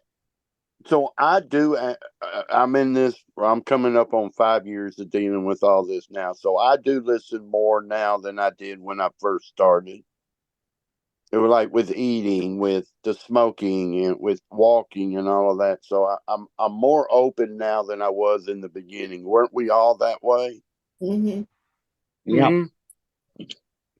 What way? Were In we the what? very Open how? Yeah, in the very beginning, I was more trusting of the doctor than I am now because of what I personally know now about some questions to ask, and it's like, and when Nancy was saying her story earlier, my first thought, I was thinking, what I know now, it would be like, all right, thank you, but I'm going to another doctor now, because you just basically said I'm done. And we know through Kym and some of the stories we hear that there are doctors out there that can do things now that other doctors can't, right? Right. Doctors in general are deitized. They put that white coat on, and they're like God. They're like God, and we're supposed Have you to ever just. heard of We were Dr. taught to Walker? respect them. I Dr. have turned Walker. my entire thinking process around on. Right. And I'm done. If I don't like a doctor, if I don't trust a doctor, I'm out. And it's just like and thank God I know all these questions now with both of my vascular surgeons here that I've had for 15 years are retiring, and I've got a new guy coming in on fellowship. But I also found an interventional cardiologist at our hospital that Kym has heard of, and I've got an appointment with him to see his skill set. And I want to see what the skill set is of the new guy coming out of fellowship. You hear new doctors, so, well, maybe he's already trained. We don't know. Here's one, Alan, we don't talk find about. out. Well, here's one we don't talk about a lot. And Rebecca's here. What about nurses? Nurses make the world go round. If that's the one thing I have learned to do is, boy, when I'm in the hospital, I take care of my nurses because they're the ones that are going to get it done. So I make friends with all of them. You know, unfortunately, they're my tie to the outside world, to the doctors, to the specialists. Without them, nothing gets done. How many of us have been touched by more nurses than we have by the doctors? Right. And unfortunately, though, it's like the more I hear in the groups like this, I wish we had a lot more power, to help the patients even further. But it's just, when the doctors when they're going to be like so focused on the one thing and let's get them out of here, we just don't have a whole lot of power to counteract that. There was a nurse. There was a nurse at St. Luke's in Houston, one of the best hospitals in our area, and people were talking about her like the doctors needed to learn from her because she knew and she cared, and it was just her experience was so much more than the doctor, because how many of us the nurse deals with us more than the doctors do. Well, I hate the way these doctors, even if a nurse reports, doctor comes in, they're doing their rounds, and the doctor snaps on the nurse. Mhm. And I have learned half the time it's something the doctor didn't follow up on. They jump the nurse up for it, and I call them out on it every time. This boy's got a mouth now, and I've learned to use it instead of just sit there. Okay, no, we don't do that. Rebecca's heard this story before, but I was in clinicals because I got my nursing license because she dragged me through nursing school with her. But anyway, I was in a clinical at a hospital, and there was a lady that I was helping, just, student nurse type thing, and she had this really bad cough. And I said, do you know what causes it? Because she didn't have anything but this really bad cough. And she said, no, they're doing tests. Anyway, long story short, she got a call from her brother. And I said, here, I'll leave. And she said, no, stay. And then I could hear him coughing. She wasn't from the state that in the hospital she was in. She was visiting. And then I said, who else has got this cough? Thinking, something going on. And she said, well, my pastor does. And I said, okay, where were the three of you when you were all together? They were at a heated inside pool for a birthday party. And immediately I thought of Legionnaire's disease. And I mentioned it to the nurse of the room. And she said, oh, would you go tell my supervisor? I told the supervisor that story. She asked me not only to call the hospital in that state, but to call the health department and let them know it could possibly be Legionnaire's disease and to check up on it. So nurses just don't have time to even talk to the patients to find out, the doctor says, what happened? Well, you're kind of, oh, it's the doctor. And well, I kind of hurt my foot. Well, what, they don't say, what did you do? When did it happen? All of that. None of them have time anymore. It's just, And also maybe Rebecca can answer this for us too. So you're in a hospital, let's say you're on ward number 5. There's 20 rooms, and all rooms have patients, and now you got 5 waiting downstairs in ICU, but you're a nurse. And how many of those patients did you have at 10 or 11? So it is hard probably for y'all having to spend so much time in the room trying to comfort me when I'm going crazy or feel bad, because now you got 11 other people you have to continue to deal with who are sick and feel bad as I do. I mean, there were times that I would come into that cardiac unit and I would start with 6 patients, and during my day, all 6 would be discharged and I would take on another 6 patients. So during that 12-hour shift, I actually had 12 patients. Wow. And the hard thing about being a nurse, it's not talking to the patient, but if you talk to the patient for 2 minutes, the charting is horrendous. It takes 2 minutes to talk to the patient, but 30 minutes to chart about that 2 minutes of talking. I just wanted to say, I've got a scoop. My prosthetic's killing me. I got to get it off. And Nancy and Rebecca, thank you so much for being nurses. Oh, well, thank you. Appreciate that. Thank you for all of your assistance and input on this.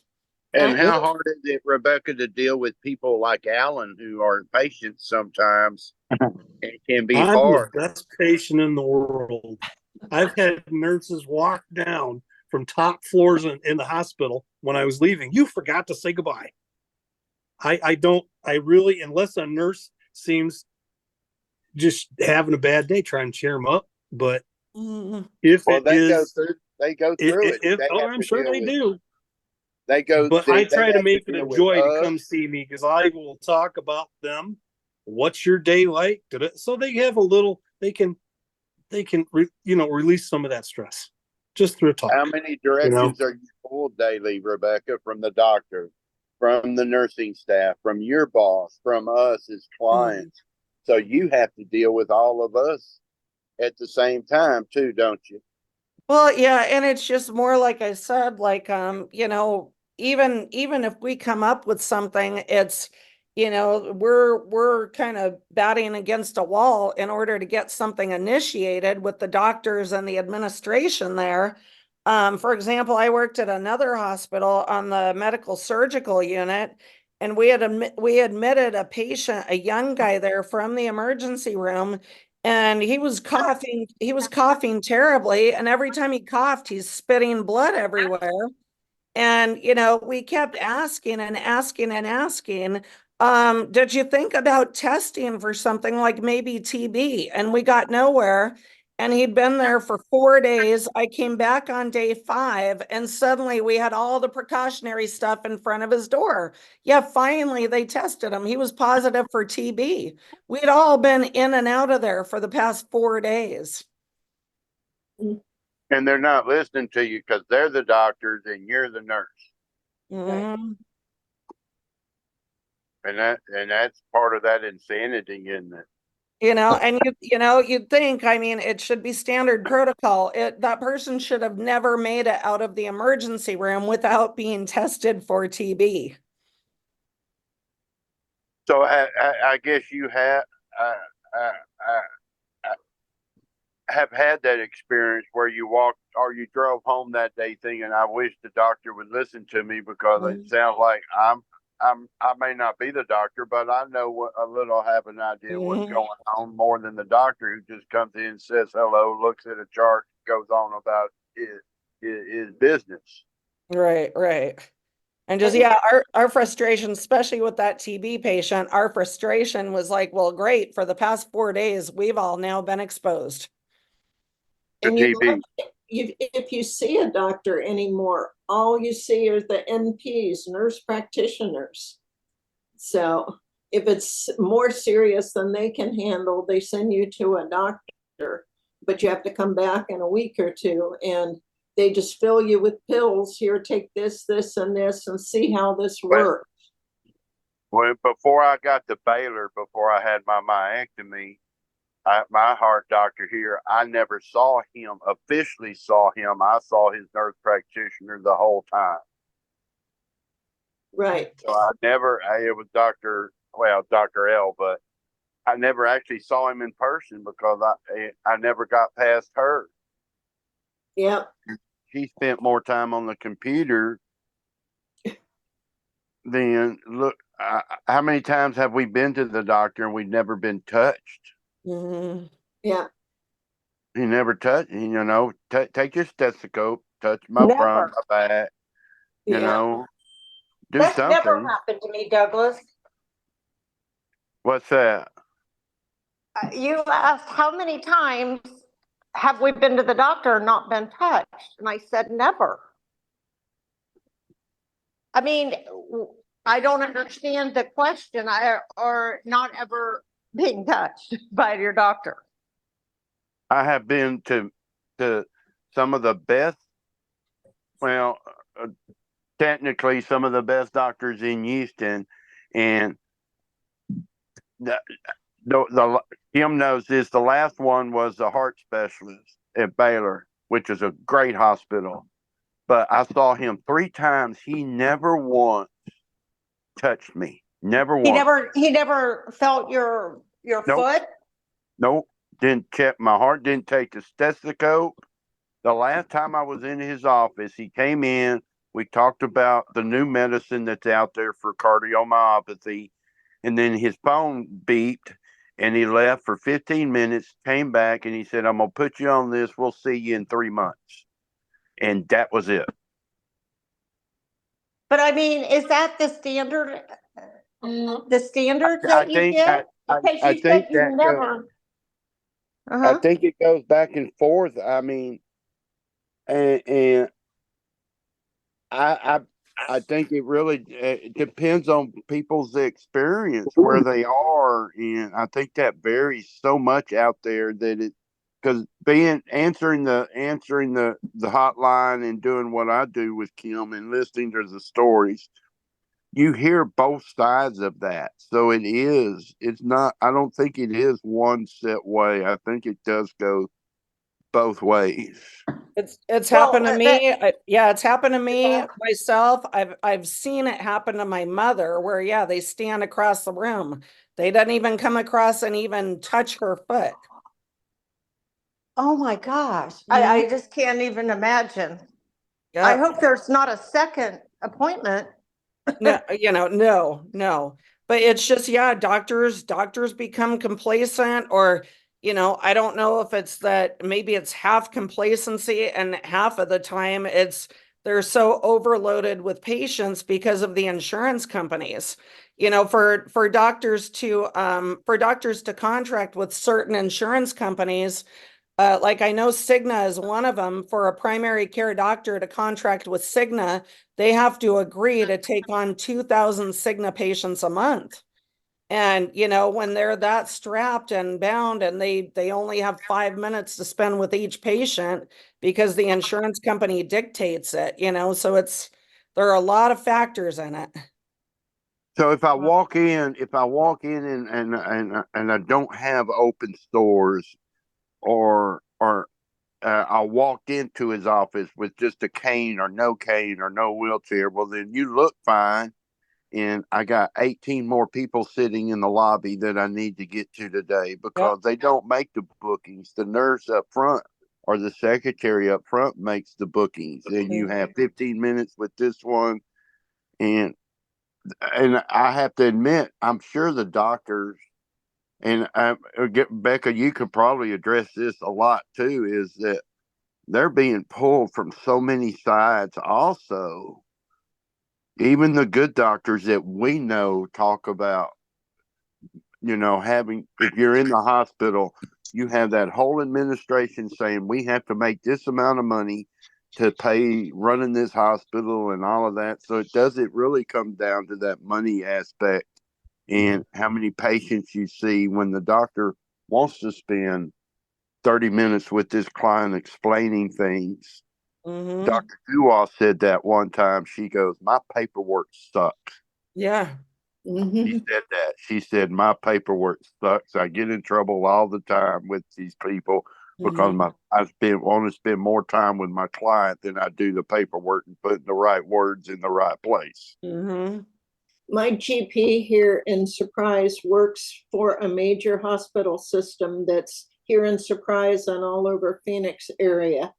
And he told me one day that he's got an office in one of their big office building facilities. He has to pay them $10,000 a month to rent that space. He finally was getting to the point where his salary and everything kept decreasing because the hospital costs were more. He finally he got a second job at night to help pay all his expenses. And then he finally moved over to his own office in another building here in Surprise that is not run by the hospital. So somebody's making money, but the doctors aren't always making money. So it's, it sounds good, but in truth, I think they're strapped at times. And then another doctor that Rebecca used to work with that I went to see, all of a sudden I get an envelope in the mail and I open it up and remember Xerox pages? It was off center and it was purple ink, and it said that they just wanted to let me know that they would be contacting Medicare or something for me. And they had put me down as a patient that needed following every single month. And I didn't. I wasn't on meds. I had gone to him for, a serious cold or something. So I called Medicare and told them about the letter and told them about the doctor. And I said, and they said, thank you for letting us know. This is the kind of fraud that they get, caught up on. And you figure he was something about it. Somebody told me, I guess the Medicare people did, that they were paying something like $2,000 a month for them to manage us monthly. and he never managed me. I never saw him every month. One time I went into his office. I know his machine was wrong, but the blood pressure came up at 156. And I usually am around 129, but I have white fright. And so he was using that as the excuse that he needed to monitor me monthly so that he could make this money every single month and he never called me, never saw me, anything. So it's out there. There's fraud all through the system. Yep. And I guess as a patient, we are the ones stuck sometimes in the middle between trying to find those good places that will take that extra incentive for me instead of I'm just a dollar bill or a money. There's a place in San Antonio, Kym expressed this. You walk in one side, you got both legs, all your limbs attached. You walk out the other side, most of the time, you're missing something. So it's like an assembly line. And the doctors that I have now, they have spent just one doctor, Dr. Bonilla, has spent more time with me in a room than any of the others. Dr. Walker in Houma, Louisiana is the only one that he drew pictures. He touched every part of my body. He touched places I didn't know he wanted to touch. It's like, but he did, and he sat right next to me. He drew pictures, and he literally answered every single question, period. And he kept asking, do you have anything else? Do you have anything else? Do you have anything else? What about this concern? What about that? But 90% of the other ones, like I said, I mean, I saw that top vascular surgeon in Baylor, and Baylor's a great hospital. Don't get me wrong. And he might have been, I'm sure doctors get stressed too. Oh yeah. I'm sure they have to deal with a lot of stress and a lot of frustration, either from the hospital, from me as a patient, from the nurses, paperwork, all of that stuff. But I saw him 4 times, and he literally never touched me one single time. And I remember driving home thinking, why didn't he just even use a stethoscope? I'd have been happy. Just use a stethoscope, listen to my heart one time. And Douglas, you are so right. That would have saved my mom's life. Like literally, if the doctor would have just touched the patient and did what we call CHAT, C-H-A-T. It's an acronym for carotids, heart, abdomen, check for a bruit in the abdomen. Is it 100%? No, but at least if there's something serious going on, you're going to hear it. And T for toes, check those foot pulses. Just touch the patient. And maybe this is something, actually, Douglas, you're really good at it. Maybe you guys all can together is maybe use touch as an acronym, and let's figure out if we can do an acronym with touch, like touch the patient. And maybe there's something there that we can create a poster for. That would be kind of cool. I had my board meeting at TAN, Triangle AIDS Network. I'm on the board here.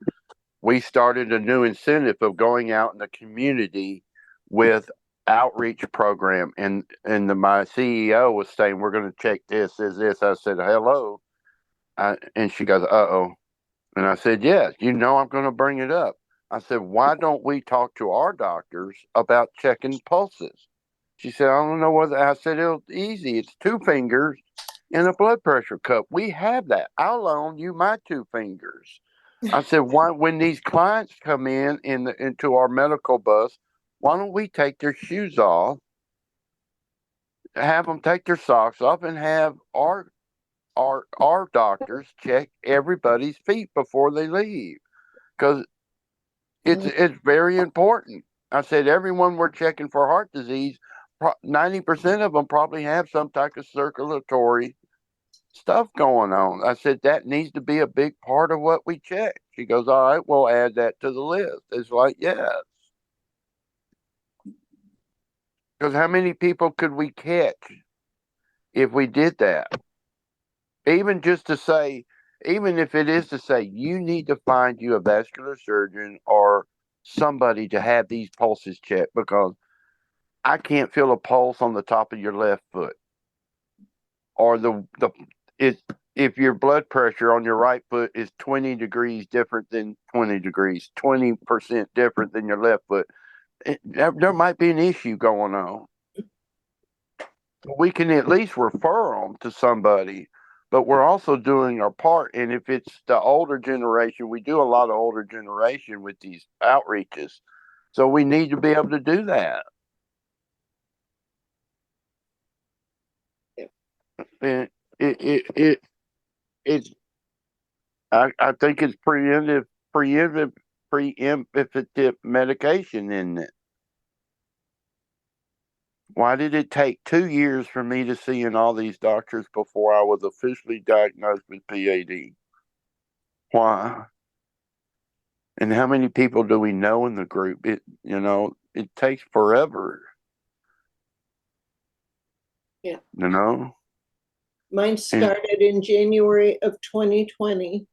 I saw foot doctors, I saw chiropractors, I saw, I took every root leaf mixture that Amazon sold that would absolutely cure your neuropathy type stuff.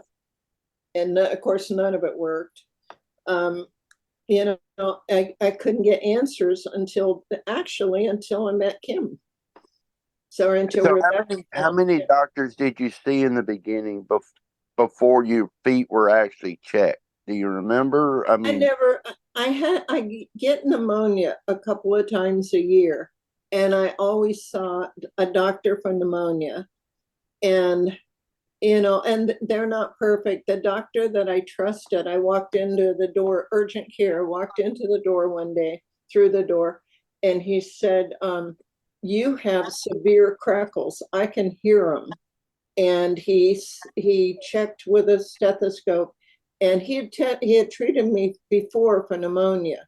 But he said, there's something wrong. I want you to go over and get x-rays through the hospital system I just mentioned. I drove over and got x-rays. He put me on a medication he hates, but I like because it takes care of it. And anyway, he called me on a Saturday night. I was with Rebecca at her friend's house. He called me to tell me the x-rays came back absolutely negative. There was no pneumonia. Could he change my medication? And I said, sure. A week later, I was in urgent care for severe pneumonia with, a batch of tests and all sorts of trying to heal it. And they say to this day, I have a place in my right lung that's about this big from pneumonia. So you see a doctor, it doesn't seem to matter. And this doctor was just, he knew me. He really, really tried, but the x-rays came back negative. What do you do? And in that, what the whole first part of the show was about, is it really truly about education? So like Rebecca said, she never heard about PAD all her experience. So how do we get the word out there in the medical community? How do we flood? Breast cancer, everybody knows. Cancer, everybody knows. Parkinson's now, remember 10 years ago, before Michael Fox got Parkinson's was not necessarily that big a deal. Look, Neil Diamond has it now, and he's talking about it all over the place now. So, and now you're having all these 5K walks, all these things with Parkinson's because it's out there. And I think that's where we are with PAD, is how do we get it out there? How do we get it out there in the community where it is in the community. If you were on Facebook and you mention neuropathy, or you order stuff from Amazon that's supposed to help fix it, I get out of every 10 posts, 8 of them are from a neuropathy specialist. They come on in their white coats and they sit down and they talk to you and they show you their mother fell and nobody wanted to help her, and then they took it upon themselves. And then you have to watch a video that shows the body parts. And then at the end, they sell you a drug, well, not a drug, a gobbledygook of some pill. And Yeah. it's normally $99, and you can buy it today for $69 if you hurry, because they're selling out quickly. But it's that word, peripheral artery disease. Is it really truly out where it needs to be? And I think that's where, and I said it earlier, I think we're on the cusp of making a difference. But there is a big, and especially I think in the world we live in today, it's just a bigger hump than I think it needs to be. But we're just going to have to keep working and getting over that hump. Well, here's a big problem too, and in fact, this kind of goes along with it. Like I had just responded to Kym about where she had said hers was found by accident on CT scan, and actually to this day, most cancer is also found completely accidentally when they're looking for something else. I have seen so many cases of where a person was found to have a huge tumor in their abdomen, and the only reason they were brought to the emergency room was they were in a car accident, and they were sent to have a CT scan like of their back to see if there were any, and then they'd see a humongous tumor in the body. So, and one of the problems, and it's likely the same, when you're looking at why am I not getting diagnosed with PAD and everything, in my experience these days, both personally and as being a nurse, unfortunately, no matter what type of doctor or medical issue you go to seek help for, the second that you're mentioning, you go in and you say, doctor, I want to have my foot checked, I'm having a lot of pain. Immediately I feel like it's in 99% of the cases, you mention pain and they shut down, and they're now assuming that you're there as a pain seeker, because everyone just, and I've seen a lot of nurses with this too, and it just disgusts me. And they treat the patient immediately as a pain seeker. They completely cut off. And you mentioned that you're there to find something out, but it's because you're having a lot of pain with it. And they immediately say, oh, this person's here seeking meds, and they shut off. Yeah. See, I didn't know I had the atypical hypertrophic cardiomyopathy. I didn't know that till that doctor at St. Luke said we need to check your neck. Let's go ahead and check your neck. Let's go ahead and check your heart just to see what's going on, because I never had really. It was all in my legs and all of that, and never really noticed anything necessarily with my heart. And then I went back for the test results, and he goes, do you know you have atypical cardiomyopathy? It's like, what the hell is that? It's like, no. I'm like, what? And he says, well, we need to do open heart surgery. And it was like, time out, hold on, slow down. What the hell are we talking about? How long would I have gone with that if he hadn't just said, well, let's just check everything else and see how it's going? Yeah. So I got lucky there in the sense that he goes, well, let's just check. Let's just see what you have going on. And, 4 months later, I had freaking open heart surgery and I had a myectomy. Did it save my life? Could I have had a widowmaker at some point? Because it was like when I saw the pictures of my heart, it was like, it was true. The whole left side of my heart was almost collapsed. It was so big. It was like, it's like, how much longer would I have gone if nobody noticed that before something really happened? And isn't that crazy? How many people Rebecca, how many people do have cancer out there that don't know? How many of us, how many PAD patients out there? I have I have a family member with breast cancer. She had a little spot.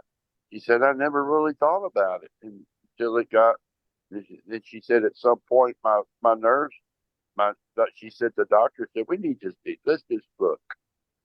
and she found out she had breast cancer, but she kind of blew it off a little bit because it was just a little lump. I remember walking and thinking, well, my back hurts. I just worked out too much. I pulled a muscle. That's why most women die from heart attacks without seeking treatment, because it presents kind of differently in women most of the time anyways, and women will be more likely to write it off as, I was lifting boxes yesterday, it's my fault, I just need to rest, whatever, and then they're found dead from a heart attack. I know. Oh, the insanity of it all. Welcome to life, right? Mm-hmm. It's crazy. Kym down there, she said it was the same way with her too. It was like, she said her doctor never checked her feet either. Mm-hmm. So and how do we get doctors out there? It really, 2 minutes. It really takes less than 2 minutes to do that initial ABI with your fingers, or with how long does it really take to do a blood pressure cuff on one leg and then the other? She goes, check the neck as well. Yeah, so that Dr. Walker, that's what I listened to one of his conferences the other day, and he goes, you know what? If you detect something wrong with the leg, we're trying to get people to check the whole body for it, because if some people it's not going to only show in the lower extremities, it'll be somewhere else too. So and in answer to Kym's other paragraph about the gal that was finally diagnosed with stage 4 ovarian cancer, look at what happened to Princess Kate. That's brought a lot of awareness to people all around the world. But you don't expect, she'd had several kids, she'd been checked obviously through the years because of the babies, and all of a sudden she's there with full cancer of something, they won't tell us what, but you figure she's had medical care all this time, and suddenly she probably had some of the best medical care that you and I want to touch because of who she is. Yeah, exactly. It'd be a good question to ask her. Did she blow it off? Did she just trust that doctor? Did she experience some of the same things, even though she's up there? Did she still experience some of the same things that we experience kind of down here? You know what I mean? I'm not talking bad about it, but you know what I mean. Yeah. Because the president gets better care than I do. That's a given, because he is the president. That's okay. I'm cool with that. But can he still experience some of the same things that we do? How many times? Wouldn't it be curious to ask President Biden, how many times did they pull you? When's the last time you had your shoes pulled off and your blood pressure checked in your feet? Have you ever had that done? Do they even think about that with him? And they're giving her a hard time because she's trying to hide it. So think about the pressure she's going through. And I remember explaining to my brother why I couldn't walk. And I know he looked at me like he couldn't grasp the reality why I couldn't walk to the mailbox. Yeah. So. And a big thing too is just, you don't know what you don't know. I mean, even as a nurse, prior to all this happening with my mom, even I thought, if you're going to a cardiologist, you assume the cardiologist knows everything the same as every other cardiologist. Yeah. I didn't even, you don't know what you don't know, so you don't even know that you should be asking questions. You just assume that everybody with the title of cardiologist all knows the exact same stuff. And does that go to that question? How many doctors go to the new training? So you see these great big seminars, and there's only 30 people there from the whole state of Texas, when there's 100 doctors that need to be there in learning this new stuff too. So the old doctors, is it hard to teach new dogs new tricks? Are they really wanting to learn the new techniques? No.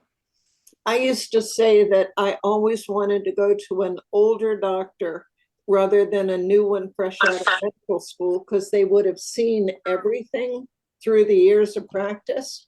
But now I'm saying I'd rather go to somebody younger because they're up on the newer technology than the older doctors. Yeah.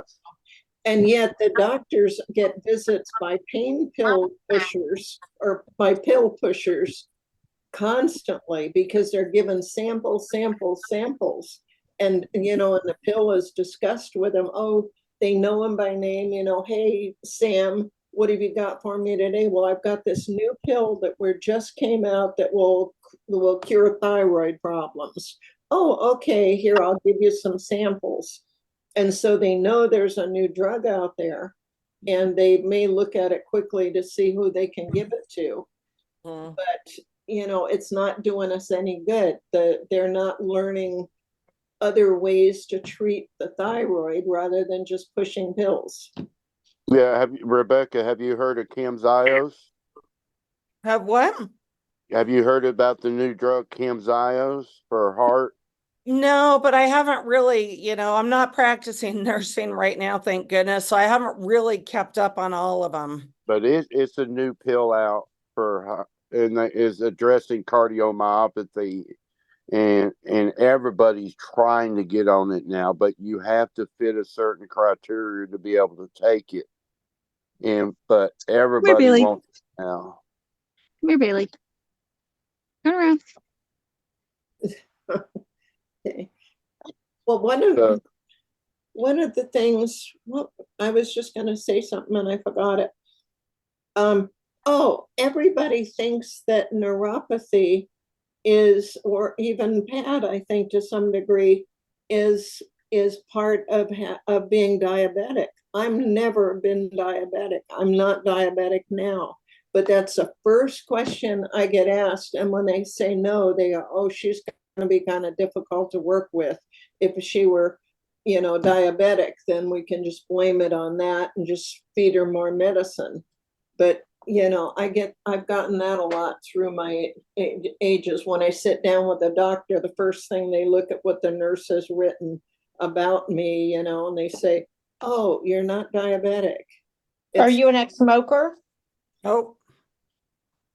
So here's a question, Nancy. Have you ever sat down and thought, what did I do wrong? Why do I deserve this? Yeah.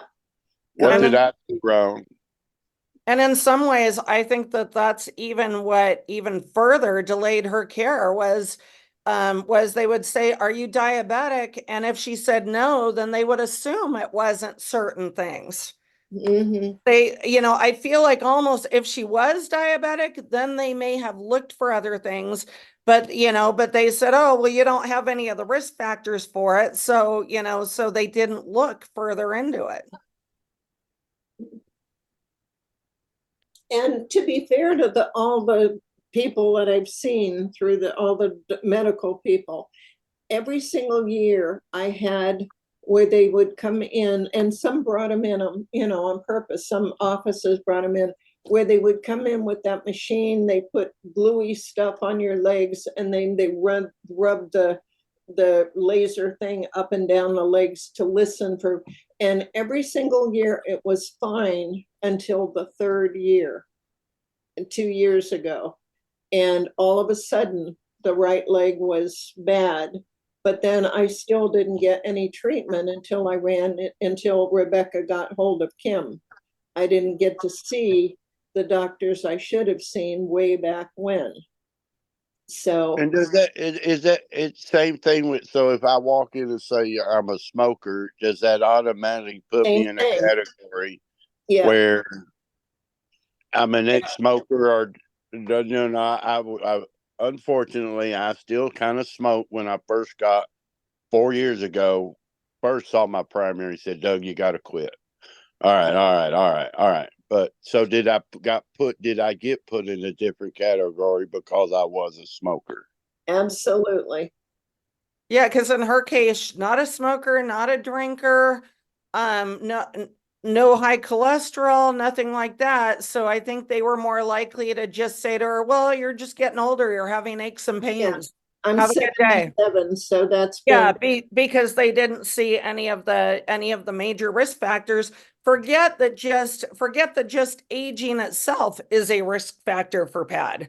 But because she Right. didn't have diabetes, she didn't smoke, didn't drink, didn't have high cholesterol and everything, they just said, well, you're not at risk. Yeah. And Kym said something about dementia. My worst fear is that word. So if I forget something, and that's where automatically my mind goes today, because dementia runs in my family. So it's like that's my worst fear, is I don't want to get dementia. And if what am I going to do if I get it? But it's like, what do I do if I can't walk to the end of the driveway and get my mail or put my? And another one is I don't put my phone on vibrate. Yeah. Because every time it vibrates, I think my defibrillator is going off. So it's like I don't put my phone on vibrate. So, Nancy, I think that's why it's good for us to talk about the stress. The stress is the one I think I've personally been hearing a lot about, people addressing with me the stress part about this whole process that we go through every day, and all the things that come along with the stress. Mm-hmm. One of the ladies, her husband was just diagnosed with Parkinson's. One of the other ladies, her husband was stage 3 prostate cancer. Now she's his caretaker, but she has PAD at the same time, trying to get her legs taken care of. And she said, I don't know if I'm coming, if I'm going, if I'm awake, if I'm not awake sometimes, because of everything. She said, we still have to pay bills. Mm-hmm. Yeah. I don't think it's stress. I know a lot of people talk about stress. What I do think is it's ginger ale, sodas. Well, no, but it causes stress. It causes stress having the issue. If you're talking about medical stress versus, stress on the body, stress on that kind of a thing, I'm saying. Yeah. So does stress, actually, depression, like Kym said, depression, any of that, all that affects us physically as much as it does emotionally and psychologically. If I'm in a bad mood and I have a little bitty toothache or I stub my toe, that bad mood exaggerates. And I can't say that word half the time. So it's that.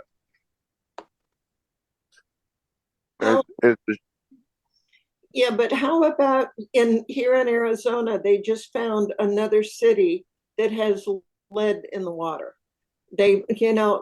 There's so much in our environment that's totally bad for us. I think that's, stress. We've all had stress, but I don't think that it causes the. Yes, it can. It can. Stress can cause bad health.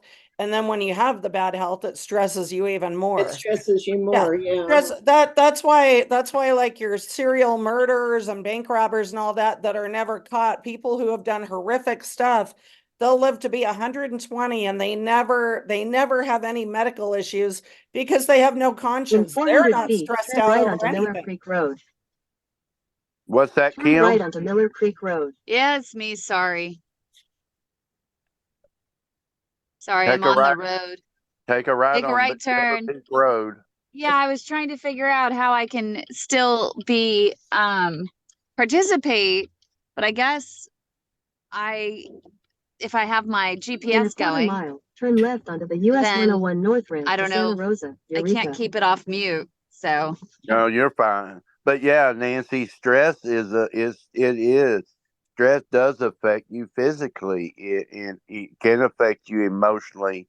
And so if you get depressed, and all I do is sit on the couch and I eat potato chips, well, then physically, if I'm depressed because of my condition and I feel like, why am I going through all this? And I'm not going to do none. I'm just going to sit here and I don't walk. What happens then? I don't build collaterals. And as long as I'm not walking and not building collaterals, I go to the doctor, I lose my leg. Well, then it just adds to that depression, doesn't it? Yeah. You know, they say for public speaking, how difficult that is for so many people.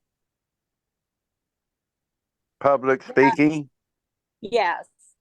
So if you have to get up and do any public speaking, they say let that anxiety or energy that you have, use that to your advantage. Right.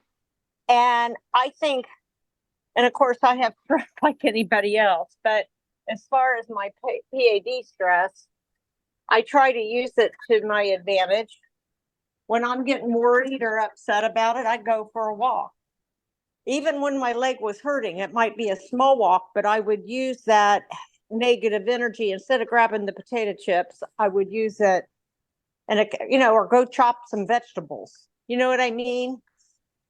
I think there are tools that, just like we talk about the doctors that has the right tools in his tool chest, we need to have the right tools in our tool chest.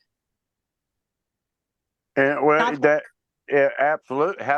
How well do you do if you were addressed in public speaking? Do you do well with that?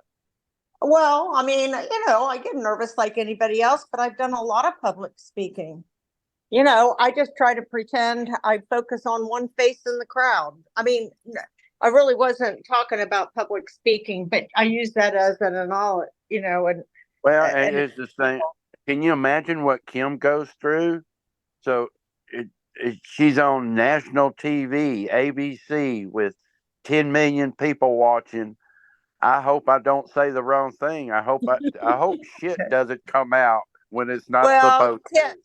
Kym has a lot of tools in her tool chest. So except I almost peed myself when Dr. Phillips turns the freaking show on me, and I suck at being out of control. I got into this because I was so shy. I cannot talk to people. I struggle with talking to people in a general sense. I can't do small talk to save my life. I freeze. It's in awful. Half a mile, use the right two lanes I don't to exit 4608 like for California being 37 sorry. Napa, Vallejo. I don't like being on the receiving end of questions and talking about myself.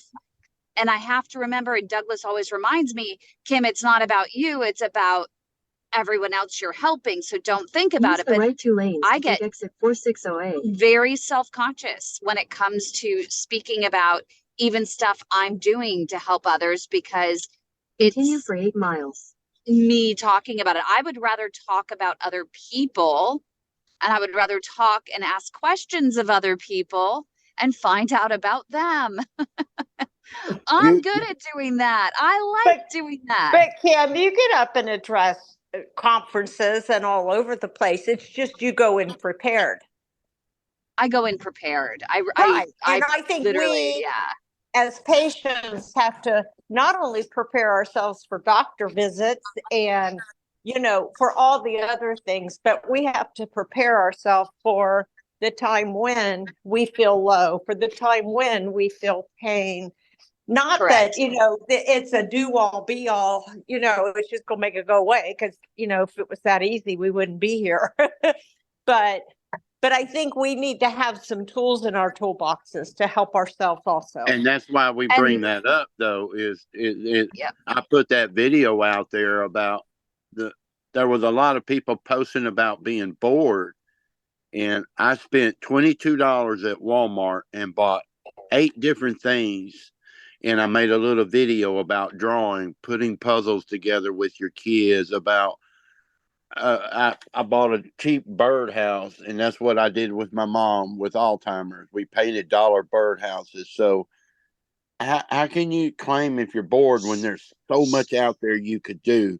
But getting people to that point is the process. And that's why Nancy and I talked about bringing that up, so we could get that information out there to people, because some people don't know about that stuff. I mean, Yeah, they just don't think about it. yeah, because I if I got up in front of 20 of my, when I was an LCDC, state licensed chemical dependency counselor, I got up at 20 of my peers, I would stumble. My stutter would be a little worse. But you put me in a room full of 100 addicts, and there's no problem whatsoever. And one of the things that we do, and also Douglas does now as well through our Lifesaver Hotline, and not many people take advantage of this service that we provide, which is to do exactly as you're saying, is prepare for these appointments, prepare for these moments. We sit down and we have an appointment preparation form, and we sit there with you and we go through, and I've spent hours actually with different people putting these appointment preparation forms together so that they're ready with the right questions. If they can't ask them themselves, I'll attend the appointment with them, as even Marcia knows, Douglas knows, is I get on the phone during the appointments and I help to take notes and also ask the questions that maybe they don't think of or are uncomfortable asking, during those appointments. And so we're there, we do it for free. And it's really helpful for those that, we even had one person, Sherry, who's in the group, and she was on deck for an axillo femoral bypass, like what Douglas had. And we spent about an hour role playing because I wasn't going to be able to be on the phone during that call because she was in South Africa and it was, not possible in the room. And so we practiced back and forth every scenario, what the doctor would say, what she was going to say back. And she got the confidence to be able to say, hey, doc, nope, not doing this. What about this? What about that? And she ended up not having the bypass. And the doctor was able to use wires and balloons to open her up. Whereas her roommate that was there ended up with the axillo bifemoral bypass because the fellows had just learned how to do it. And so they were really big on it. So everyone that was presenting with that, indication for that particular bypass, they were just doing it one after the other. But Sherry avoided it. Sharing that experience with each other. What about the lady in Florida also that was fixing to have it done? And I shared my experience with her. And 2 days later, you got her to another doctor, and he was able to go through her leg. So it's like, and I think that's that part about. I remember in the very beginning, I didn't know what I know now. And I still have moments at the doctor's that I'm glad Kym is there or my brother's there, because my mind's going 1,000 miles an hour. And I'm trying to keep up with everything. And if he's using big words, or if I'm a little bit stressed, or I drove 2 hours to Houston in the Houston traffic and all of that. And it is nice to have that person there with me in case I miss something. Because I'm not always going to be on the top of my game as a patient sitting in front of the doctor trying to think of 1,000 things I'm supposed to ask. Yeah. So it is nice having that word advocate there to help me get through some of those circumstances. And that's what I think we all do with each other and can help each other in these hour classes. I agree. And you know what, if Rebecca is still here, I actually, Rebecca, it's so refreshing and so amazing. And I wish I was one of your patients with you being a nurse, just because what's great is that we have quite a few patients that have come our way that have family and, close friends or whatever, or brother, sister, uncle, cousin, whatever, that are nurses or doctors or whatever in different things, but don't necessarily have experience with PAD. But because they're doctors or nurses or whatever, they blindly trust their friends who treat PAD. they're like, oh, he's a good person. He's a great doctor. I know him. I work with him in the hospital. They're highly regarded, highly rated. Well, you know what? They just have a big ego, right? How does this person In half a mile, use the left 2 lanes to turn left onto California 121 North. How is it that someone who has not been in the cath lab with that doctor know exactly the outcomes? Right. Know exactly what the tools and techniques are. And it's great that you reached out and you're like, you know what? I want to learn more. I want to know this stuff. I'm not going to make the decision and send her to some doctor just because they're highly rated at my hospital. I don't know the skills that are necessary. And it speaks volumes to your character that you're like, you know what? I know that it takes different skills. I know there have to be different options out there, and I'm going to explore them. I'm not just going to rest on my laurels and say, oh, we have a bunch of doctors here. They must be good. They work at the hospital. I know that, yes, they must be good, but does it mean that they're necessarily specializing in extra special techniques that maybe my mom might need? And I think that is amazing. Use the left 2 lanes to turn left. Yeah, I mean, when I worked at the cardiac or in the hospital at the cardiac unit, we had 4 cardiologists. And at the time I would have said like, oh, they're wonderful cardiologists. But now I just realize I didn't even know that I should be comparing it to anything. For all I know, none of them were good cardiologists. You just assume they're cardiologists. They work at the hospital. You see patients go for procedures that are successful, and I was just assuming, okay, they must be good. But, it's scary to look back and say, I don't really know that they were. Is that white coat syndrome? Just because they have the coat, that little name tag. We all know they went through 12 years of school. And so they just got to, they got to be it. Well, and mostly just what I said, earlier, even as a nurse, I'm just now learning that even if they're all called cardiologists, they might have different skill sets. I just assumed if a doctor had the title of cardiologist, that they all knew exactly the same stuff.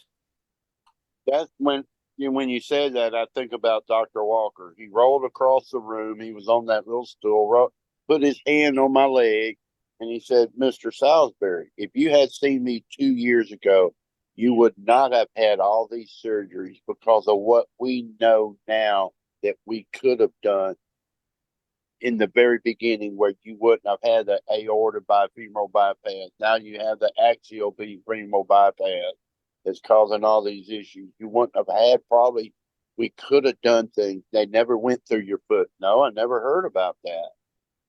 But so it was like, did Dr. O just do only things that he knew how to do? Well, yeah, and right? I would have to, I'd have to ask him, did you ever go to any other trainings, Dr. O? Did you go to any trainings whatsoever? Or did you just rely on what you know and what you trust? That's it. So it's like that morning, Grady's on the forklift. I've told this story before. Grady's on that forklift, and the whole point I was going, he was just going to do stents. He was just going to do stents. And he called and said, I can't get through. We got to do this axial bifemoral bypass or he's going to lose his leg. My brother will tell you, what the hell am I supposed to say? So at that point, and that's where I learned from Dr. Walker, well, why didn't he try through the foot? Why didn't he try this? Why didn't he try this? And it's like, I'd have to ask Doctor, is this the only thing you knew that you couldn't get through, so you're just going to do the axial and move on? Mhm. And the reason why I say that is I went back after I met Kym and everybody. I had one meeting with him, and I told him some of the things that was going on. He said, I got my job. You got blood flow in that area. Whether it's blocked now or not, it had nothing to do with it. I did my job. See you later. So it's like, it does make you wonder, so you couldn't get through, you weren't going to try anything else. So it was just easier to make 2-hour job money and send me down the road. Mhm. Is that part of that?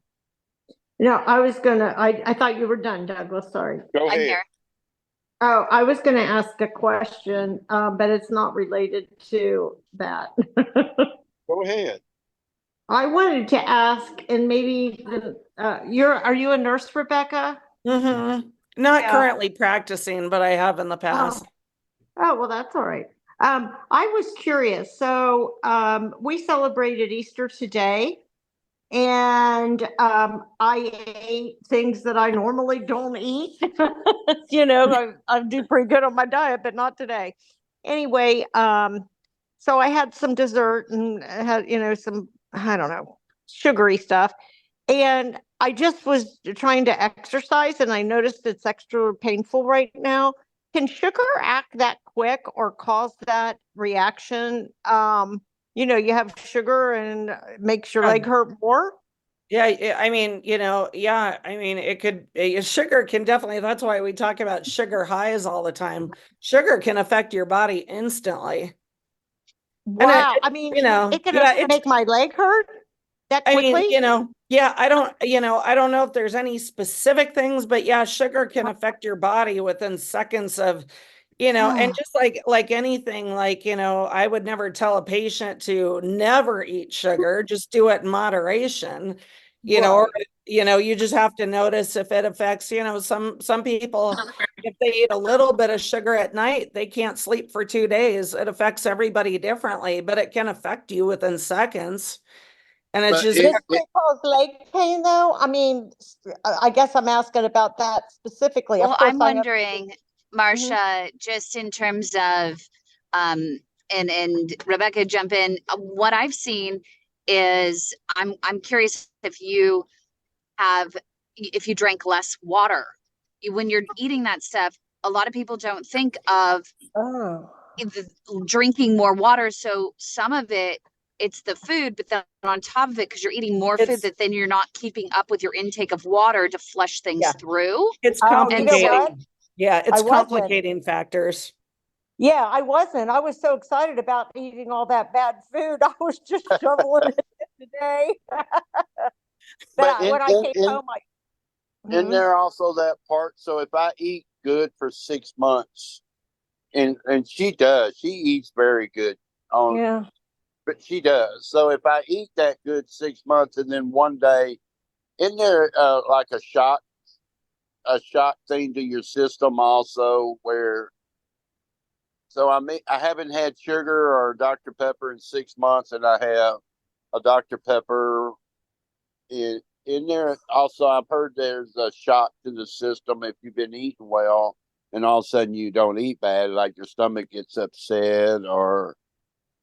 Yeah. For example, I just had I don't eat a lot of fatty foods and such, and we eat really healthy. And last night, my dad and I went to this other restaurant, and it was a brand new restaurant. We tried it out, and I have a thing for those.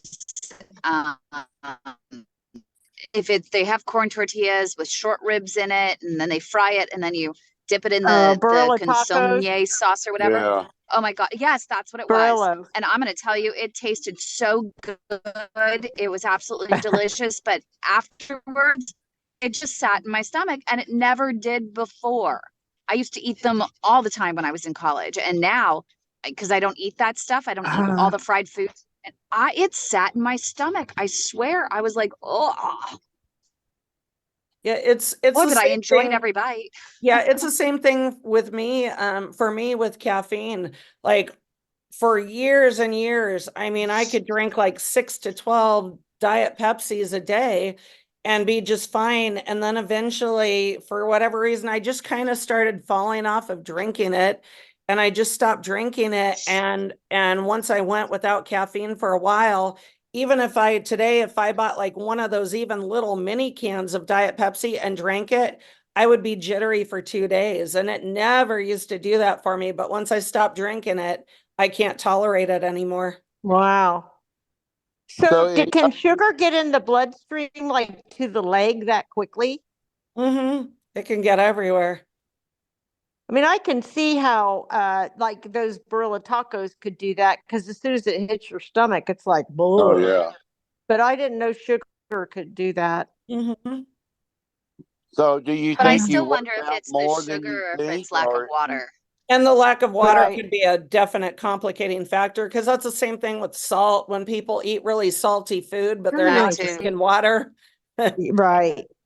Yeah, the water, because the water really helps flush everything through your system better. And yeah, I'll see people like, hot summer day, and they'll be eating chips and really salty foods and everything, and drink no water, and it affects them huge because of that. I've You heard know, about when the salt and water. Yes, I have heard that. Yes, for I any didn't of know you about the ladies, sugar. huh? Go ahead. For any of the ladies here who may be menopausal, I'll tell you what, salt was just a killer for me. And I gave up salt when I was going through that, and I quit having night sweats. That makes sense. It was incredible. There was this one, of course, I was a pizzaholic, and this is before I knew I had PAD. But there's this one pizza place, and the pizza was always so salty. And I realized that whenever I had it that night, I didn't sleep. And I was like, what is that? And it was just a matter of deduction, but it was the salt. I quit eating it, and I quit eating other salt, and it went away. That makes a And lot you of don't sense. use a lot of salt now, do you? No, I use herbs. Yeah, I use herbs, not because of the sweating so much, but because I just don't think sodium. We get plenty of sodium. If you have any processed food, which I don't eat a lot of processed food either, but it sneaks in small little ways. You have a granola bar or something, you're getting sodium. It's in everything. If they're not, and especially if they're not putting fat in it, then you can guarantee they're putting sodium in it. Because otherwise people would say it tasted like cardboard and nobody would buy anything. I hadn't heard that one.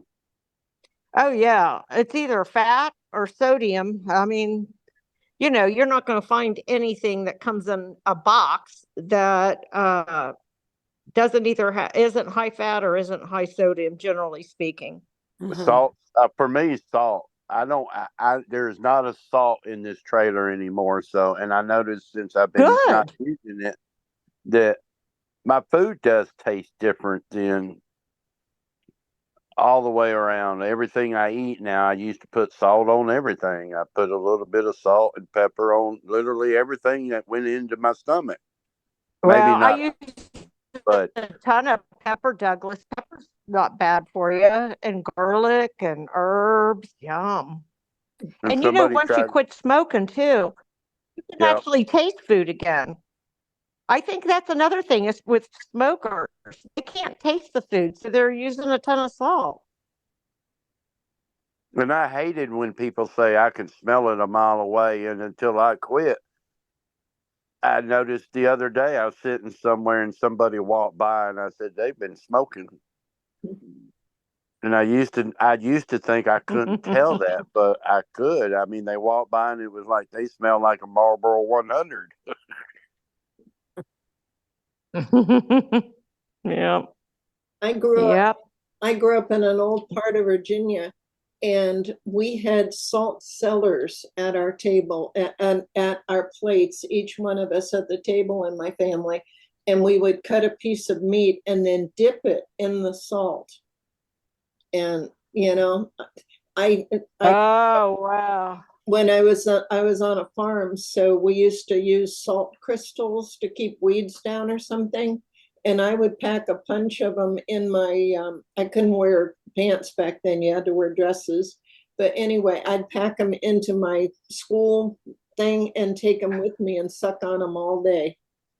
So, and I gave why what did that do? I mean, was it for the taste? Was it for the taste of it? But through the years, I got so I didn't use salt at all. And when my mother came to visit, she said, "Ooh, your food doesn't have any salt." I had stopped using it even to cook. So, and I really use very little now. If I use salt, I have a little shaker of popcorn salt. So it's Right. ground up salt. So I just use a very tiny bit of it. But Somebody was telling me about I'll sea use salt, salt. about pink salt. There's some other kind of salt that they were telling me there's all different kinds of salts you can use out there. yeah, but Yeah. I don't know if they all mean I have And the same also data. Huh? Salt is a preservative. So I'm thinking, I mean, I don't think you're as old as this, but way back in the day, or farmers or whatnot, they would use salt as a preservative. And when money was tight, like during the Depression or whatever, they probably were using salt as a way to preserve food to last longer. And so it became part of their diet that they expected and appreciated. You know what I mean? Versus a mineral that our body needs a certain amount of. My papa died I don't at know. the age of 98. He ate bacon. Mama was a fried food connoisseur, and he ate that every day, and he was in the best health of his until 98. And it's like, did I miss a boat there What did he do? somewhere? What did he do for a living? He worked at Exxon for People 6 say years. that, but you know what? Doing what, Douglas? Not He was sitting at a desk, I bet. He was an engineer. So he was out in the field, but he worked at the same Interesting. Exxon for 60 years. Now, here's the question then would be, I wonder if they ever checked his feet. I wonder if any doctor ever checked his feet. I wonder if he ever went to I know he went to doctors, but did he ever go to a doctor, and did a doctor ever once check his heart to see if there was any blockage of any type? But he died at the age of 98, and he ate that. Mama and Papa ate healthy every day. Yeah, but the thing is, Douglas, people say that, but you have to think about our culture too. Like, they weren't sitting on Zooms for an entire Saturday, right? Which is true. They weren't sitting at a computer playing games, every night, all night long. I mean, they were more active. Even if they thought they were sedentary, they probably were far more active than the general population today. Papa was always out there if you're working on the exercising, you can. pickup. Right. He was probably always doing something. So your body needs, the more it does, the more your body needs. I mean, he was probably burning through a lot of that. Because she made the best versus chicken just and somebody who's dumplings. on the computer. You're right. Think about it, in 10 years, they're trying this new meat out now. That they had I ate lunch with a friend at this restaurant here, and she had like an armadillo burger. It was a different type of meat. She said, "Take a bite." I took a bite, and it tasted like roadkill. And we're like, "No, sorry, I'm gonna stick with my chicken." And I live on a farm, and I put out salt blocks. You know what a salt block is? You probably do. I do. Yeah. So, and they go pretty quick. I have a lot of deer, but I wonder what it is in the deer that they require their body that sodium. They're made differently, obviously, than we are. I don't know north toward California 121 north.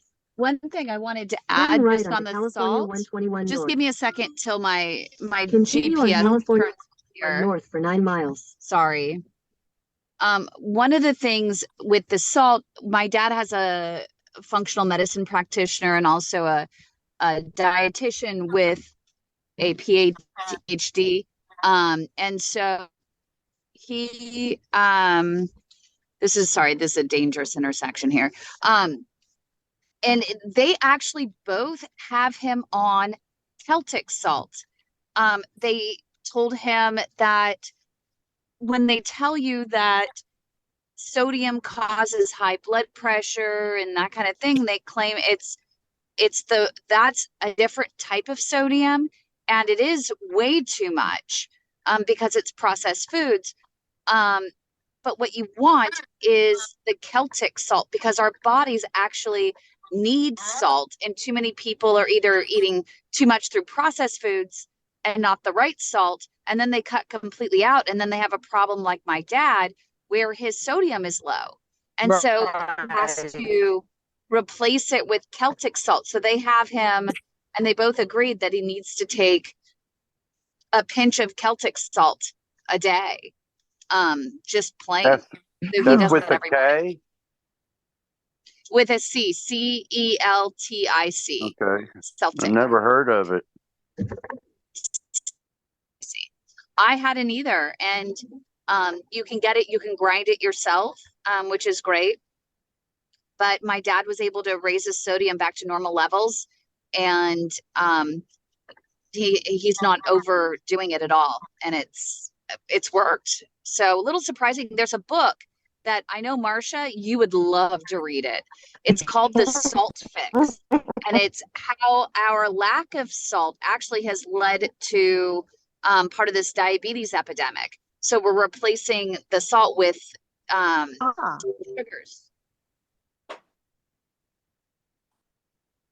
So just a little something interesting. Replacing Douglas, I think salt you would with like what? it too. I'm looking up. With sugars. And Rebecca, actually, you and Nancy, and you guys would enjoy the book too. It's really interesting. I just started reading it. And it was called The Salt Block? The Salt Fix. Oh, The Salt Fix. Maybe we can all live. I don't know if everyone Here wants it's to get that saying- book.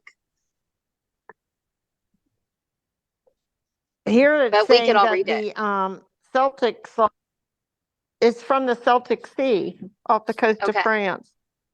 It You know, contains because we're 92 trace from- minerals.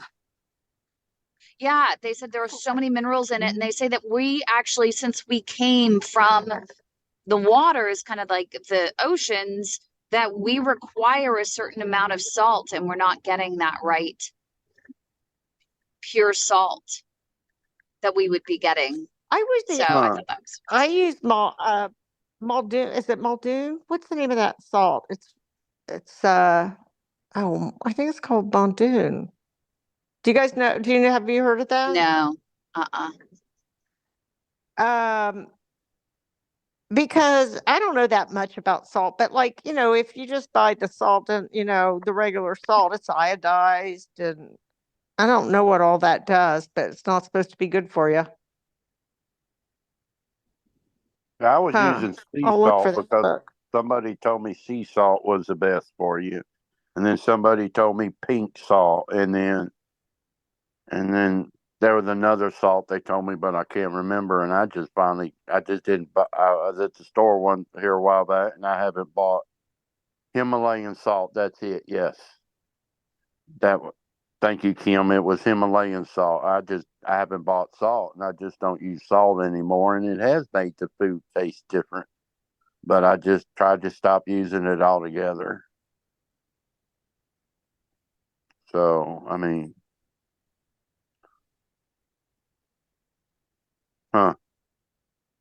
learn something about salt and sugar.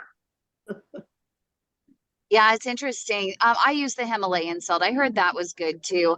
I have to admit, I haven't done that much research on it. It's nice when you can find, certain people and then they agree on it, having a dietitian that has a PhD, and then having and she's always on the cutting edge trying to learn and is research oriented. And then having, actually 2 functional medicine practitioners. We have one who's a nurse practitioner and functional medicine practitioner. Hey, Douglas, can you do me a favor? Can you share the Zoom link with Debbie Louise? Debbie Louise, I think, needs to talk to someone, but I can't get to her because I'm in the car. And she's trying to call in to me. If you can let her know we're on Zoom and see if you can get her on Check Zoom. reported ahead on Fremont Drive. Oops, are you guys still there? Yes. Okay. She's from Lancaster, isn't she? Yeah, in England. Yeah. But we should get Douglas. We need to get the nurse practitioner on, who is the functional medicine practitioner. Whoops. Oh, shit. Oh. Wasn't paying attention. See if well. Kym gets this recalculating. Recalculating. I know. I just ran a red light. Oh, and we're all witnesses. You are. Oh my God. I don't know. We won't I'm tell. so stupid. That was so stupid. Oh my God. We've all And done. then there's a highway patrol up here that I'm like, that I'm literally, God, if he was only right back there a little bit further. Thank God. Should I pull over and tell him that I did this? You come around a corner and it literally, and I'm not used to wearing this, is my first time actually driving with my new prescription sunglasses. And I don't know. Everyone, you guys are pure witness. I just broke the law. I hope Josh does not share this. Take that part out, Josh.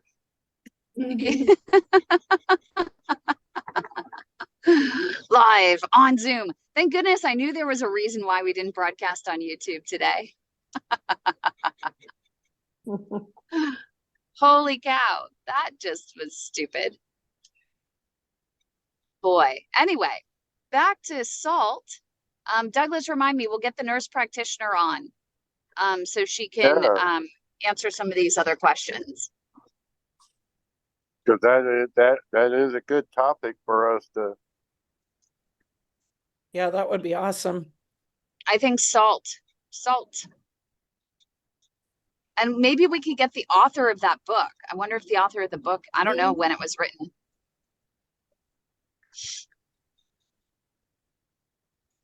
But if anyone can find some contact information of that author, that would be great.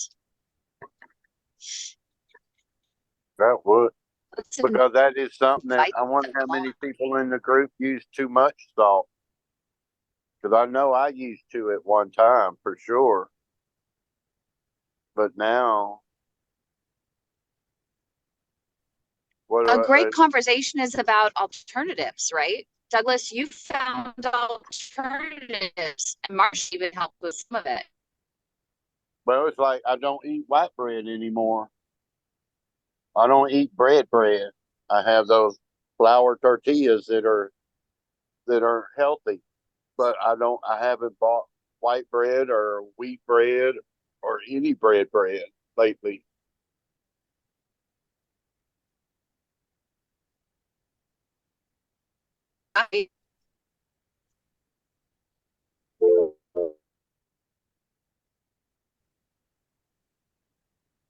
So I mean,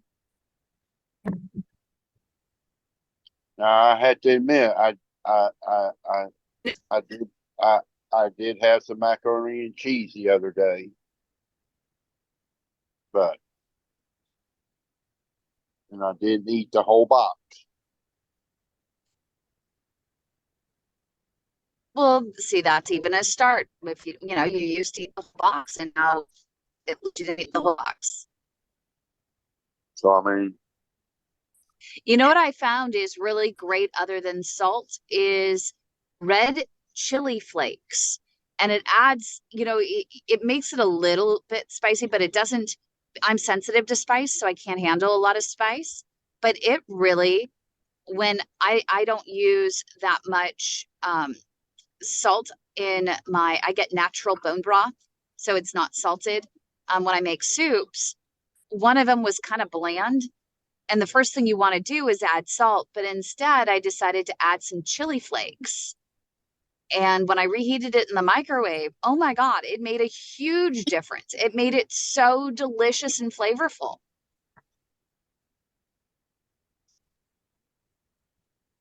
I'm trying to get Debbie on. Okay. Marcia uses some alternatives. I know that Mrs. Dash is really great. I use a lot of garlic. Garlic replaces kind of that need for additional salt, right? So good. Me too. I love garlic. And another thing I like, but everybody's different, I like thyme. Like if you're having anything savory, thyme is so good. Or with eggs, thyme really good. But it depends on your. I think all herbs are worth playing with, and onions. Onions are the same. These green onions, the long ones, round onions, chives. Yeah. In a quarter mile, use any lane to turn left onto California 121 North, California 29.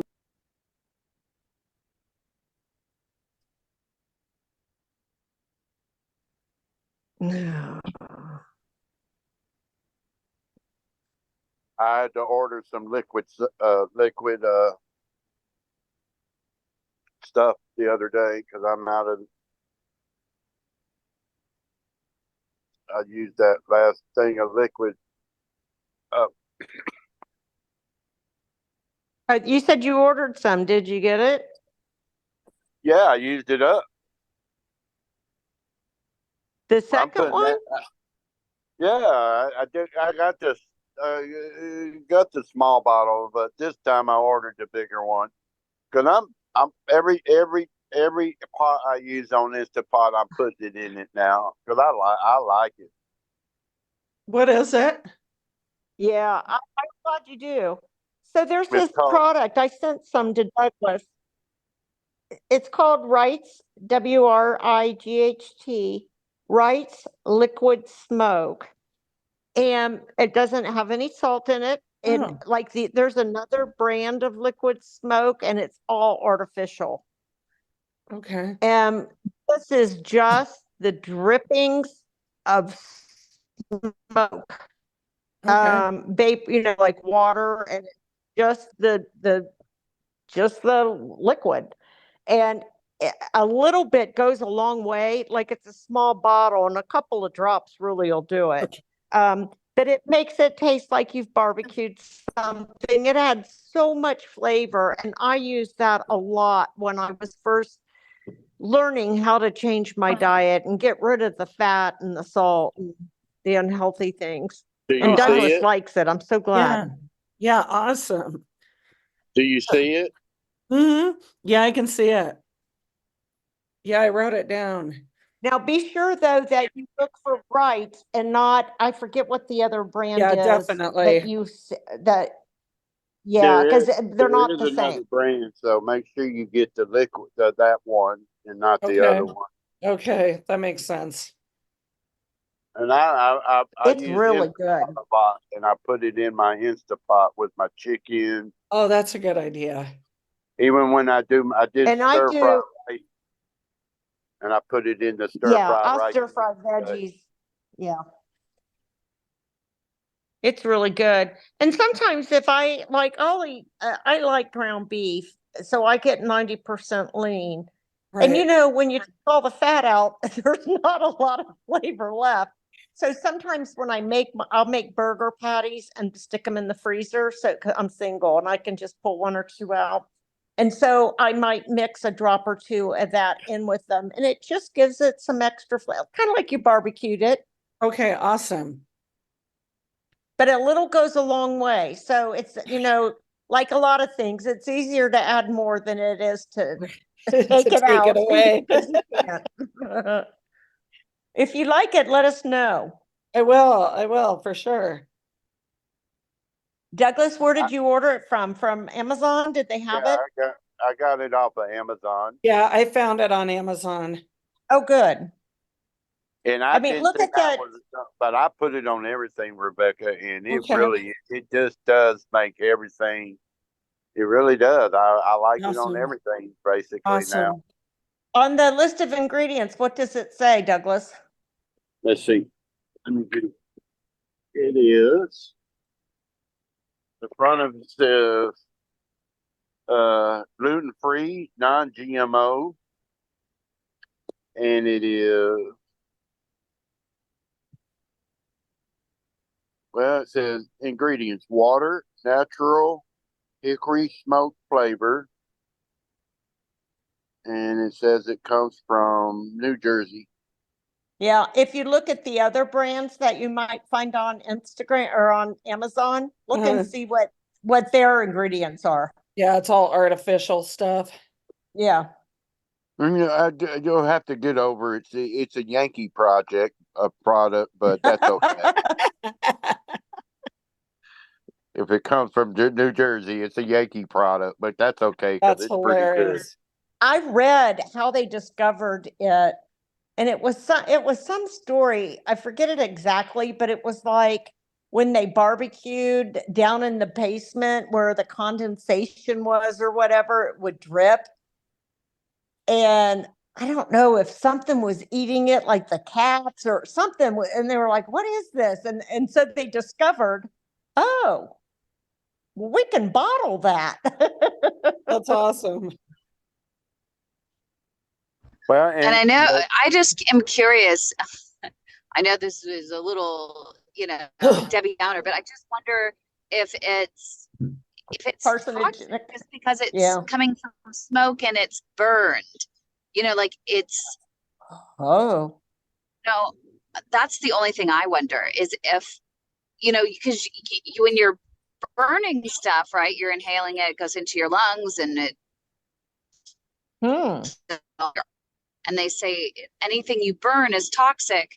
That's why they say don't fry your stuff. But I wonder if smoking it and there's smoke and you get the condensation of it, is that toxic? I don't know. Well, if you think though too, Kym, if you say you bake chicken with foil on it, it keeps moisture in, it creates condensation. Yeah. And that flavor, that's flavoring, but it wasn't burned. It was baked. It's like cooking liquid, but I don't know. That's a good point. I have no idea. I'm just thinking about it, but you bring up another good point. Well, is it just the flavoring gets in there? I don't know. Yeah, I put it up on who does the deer meat. He keeps everything. He uses it for everything. But so Rebecca, what did you find out? I pulled it up on Google, and a few different sites say, however, there are certain downsides to it as well. Liquid smoke is not a healthy ingredient. It contains harmful compounds like PAHs, which is carcinogenic. I wonder if that's right, or if that's some of the ones because it's all fake stuff. I know. So it might be different ones. Huh. Yeah. Well, great. And then, great. Yeah, another site is trying to poison me. Oh man. But you have to think also it could be it's healthier than exactly. Is it the lesser of evils? Right. It's like honestly, even chewing gum these days has cancer warnings on it. Yeah. But really, how many people do you think have really come down with major cancer from chewing gum? Everything has everything has warnings. Bubblicious is cancer causing. Really? I'm wondering, since you're already on Amazon, check on one of my favorite things is the coconut wraps. Oh. And I use those all the time. I get the ones that are turmeric coconut wraps. And then if I'm, getting a sweet tooth and I get some coconut whipped cream and some berries, and I get these cinnamon coconut wraps, and I have that for a dessert. But, on the side, is that healthy? Well, it's healthier. Yeah. And, it's just Kym, like along the lines if we were if we were to do that, Kim, how are we supposed to eat completely unless we go completely vegan or vegetarian? I mean, But even then, is that healthy or healthy for everybody? Not necessarily. Like No, my dad. I had a friend Yeah. that went completely vegan for health reasons, not for anything else. But she started having terrible medical conditions and she was losing all of her hair. And her doctors said, no, get back off of that. I know a lady who's a vegan and she's more sick than anybody I ever know for all kinds of stuff. It is like, you need a hamburger. Go buy you a hamburger once a month and eat a hamburger. Because like I know I've seen documentaries and stuff where there are really hardcore vegans that literally figure out like a chemist, and so they find like the nutrients that you have to have, they find it through like powders and that kind of thing. But even then I think it's just, they still mention a lot of problems with it. But if you have to eat powders and stuff, is that meant, and I'm asking this and genuinely, out of curiosity, if you have to source those nutrients through powders and such because it's not at our fingertips, is that really what we were meant to do? Or are we truly hunters and gatherers? Everything I've have ever no read idea. says, everything I've ever read says is that we're hunters and gatherers, that we have to have some meat. And can you get everything you're supposed to get through, like blueberries, through a peel? Yeah, so I ate blueberries at 2 o'clock last night. I couldn't sleep. And I had a whole handful of blueberries, and I didn't think I liked blueberries till I met Kym and tried them, and I love them now. And it's like, but so if I eat the little blueberries from I get HEB, is it the same as getting it through a powder or a peel?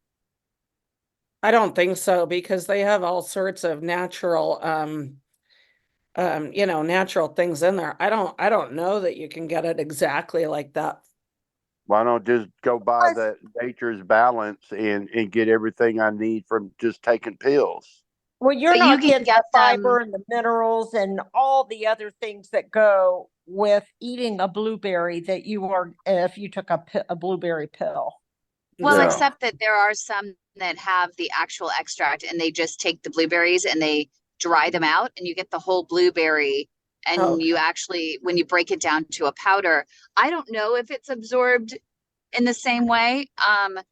Marie's mom is a naturalist and she, sources some of the things through that. We were able to get some blueberry capsules.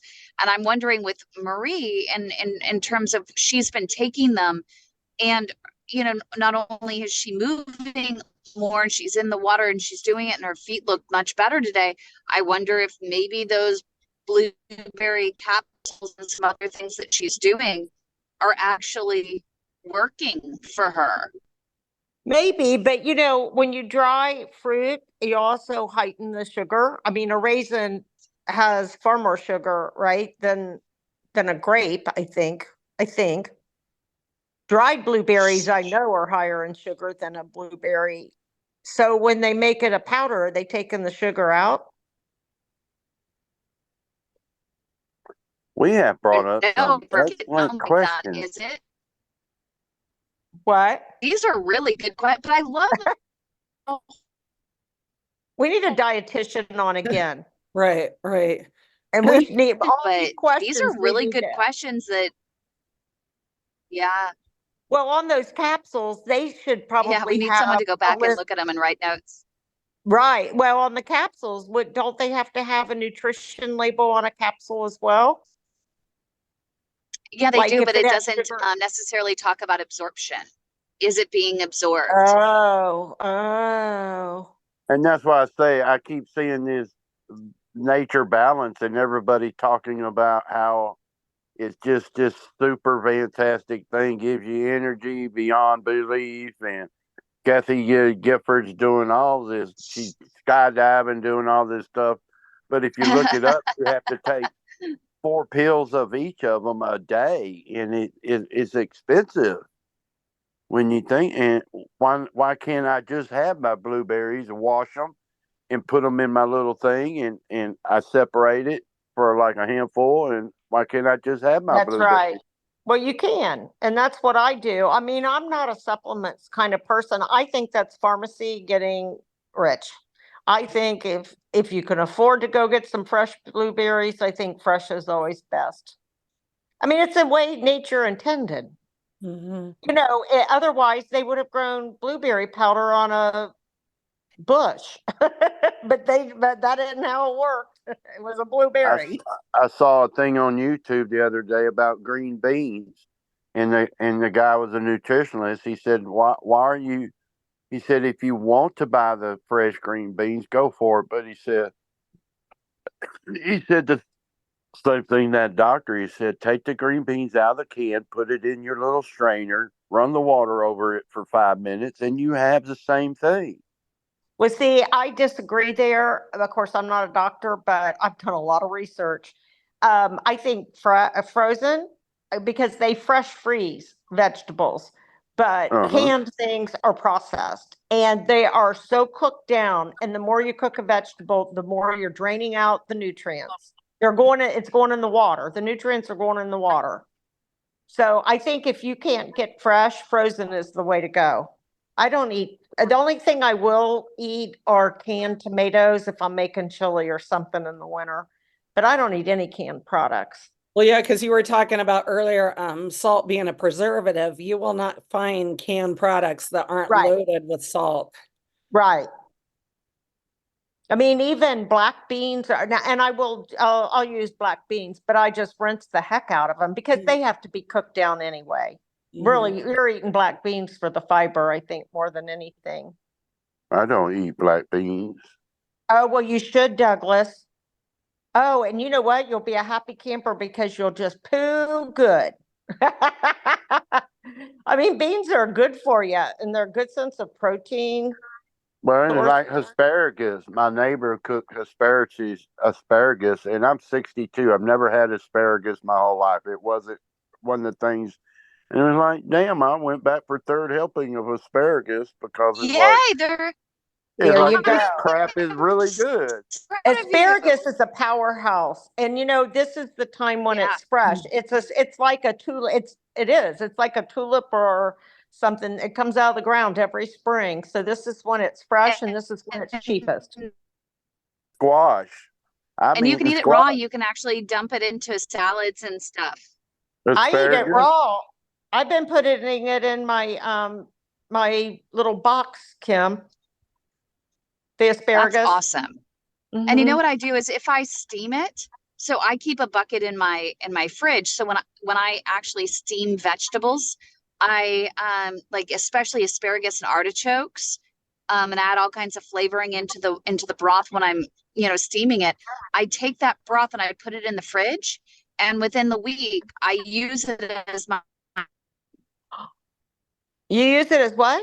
Because that's so that I don't waste all the nutrients. I use it as my base for a soup because I can't have packaged broth except for the natural broth that's in the freezer, the bone broth from the freezer. Right. Because preservatives now since the COVID shot, I can't have them.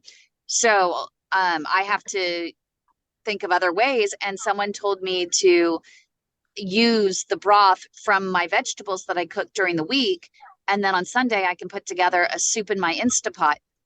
Just take some, extra vegetables, some potatoes, some chicken from the freezer, and throw it into the vegetable broth that was left over. Right. Artichokes and asparagus, and that's where all the nutrients are. Right. Yeah, that's why I don't really care for canned goods. That and the sodium. Well, I've never had it, and I went over to Jerry's and they had it, and it was like, all right, and he just begged, come on, Doug, you tried all this other stuff we got you to eat, now try it. And I went back for 3 helpings because it was like, damn, this stuff's kind of good. Douglas, when I started with this new diet and everything, well, it's not a new diet, but when I changed my lifestyle, I would just go and walk around the produce department, and I found all kinds of things, and I would try them all. Like jicama. Have you ever had jicama? Never heard of it. Most people haven't. And I mean, up here in little Xenia, Ohio, there's jicama in the produce section. I never noticed it before because it's not pretty. It's brown. It looks like a bulb, like a tulip bulb, except for it's bigger. And it really doesn't have a lot of taste, but it's good for you. And if whatever you put on it, like you could put garlic powder on it, you could put, anything that you put on it. And it has the texture of like an apple or a water chestnut. It's just white and a little juicy. But there are so many good things in the produce department that we just walk by. I would have never tried kiwis till this year, now I love kiwis now, and I'll cut them up and put them with my strawberries. And another one I'm doing a lot now. I didn't think celery. I'm just eating celery cold now, and I don't like celery because of the strings. I only use it for soup. You know what we do is I shave them. I shave the celery. I shave the back of the celery with a mud peeler. I do too, but it just seems like, I don't know. It's a texture thing. So I bought those little Dollar General store bucket things that have the lid, and I put all of it in one little thing for a snack bucket now, so that I don't eat the junk. And it's got carrots. I love carrots. I've always loved carrots. You know what else is good? Do you eat radish? Never. I don't think I've really tried it. Take a radish and just slice it up. And sometimes they're peppery. They're not always peppery. It's weird. I don't know if they're different varieties or you just get one that, I don't know, is more peppery.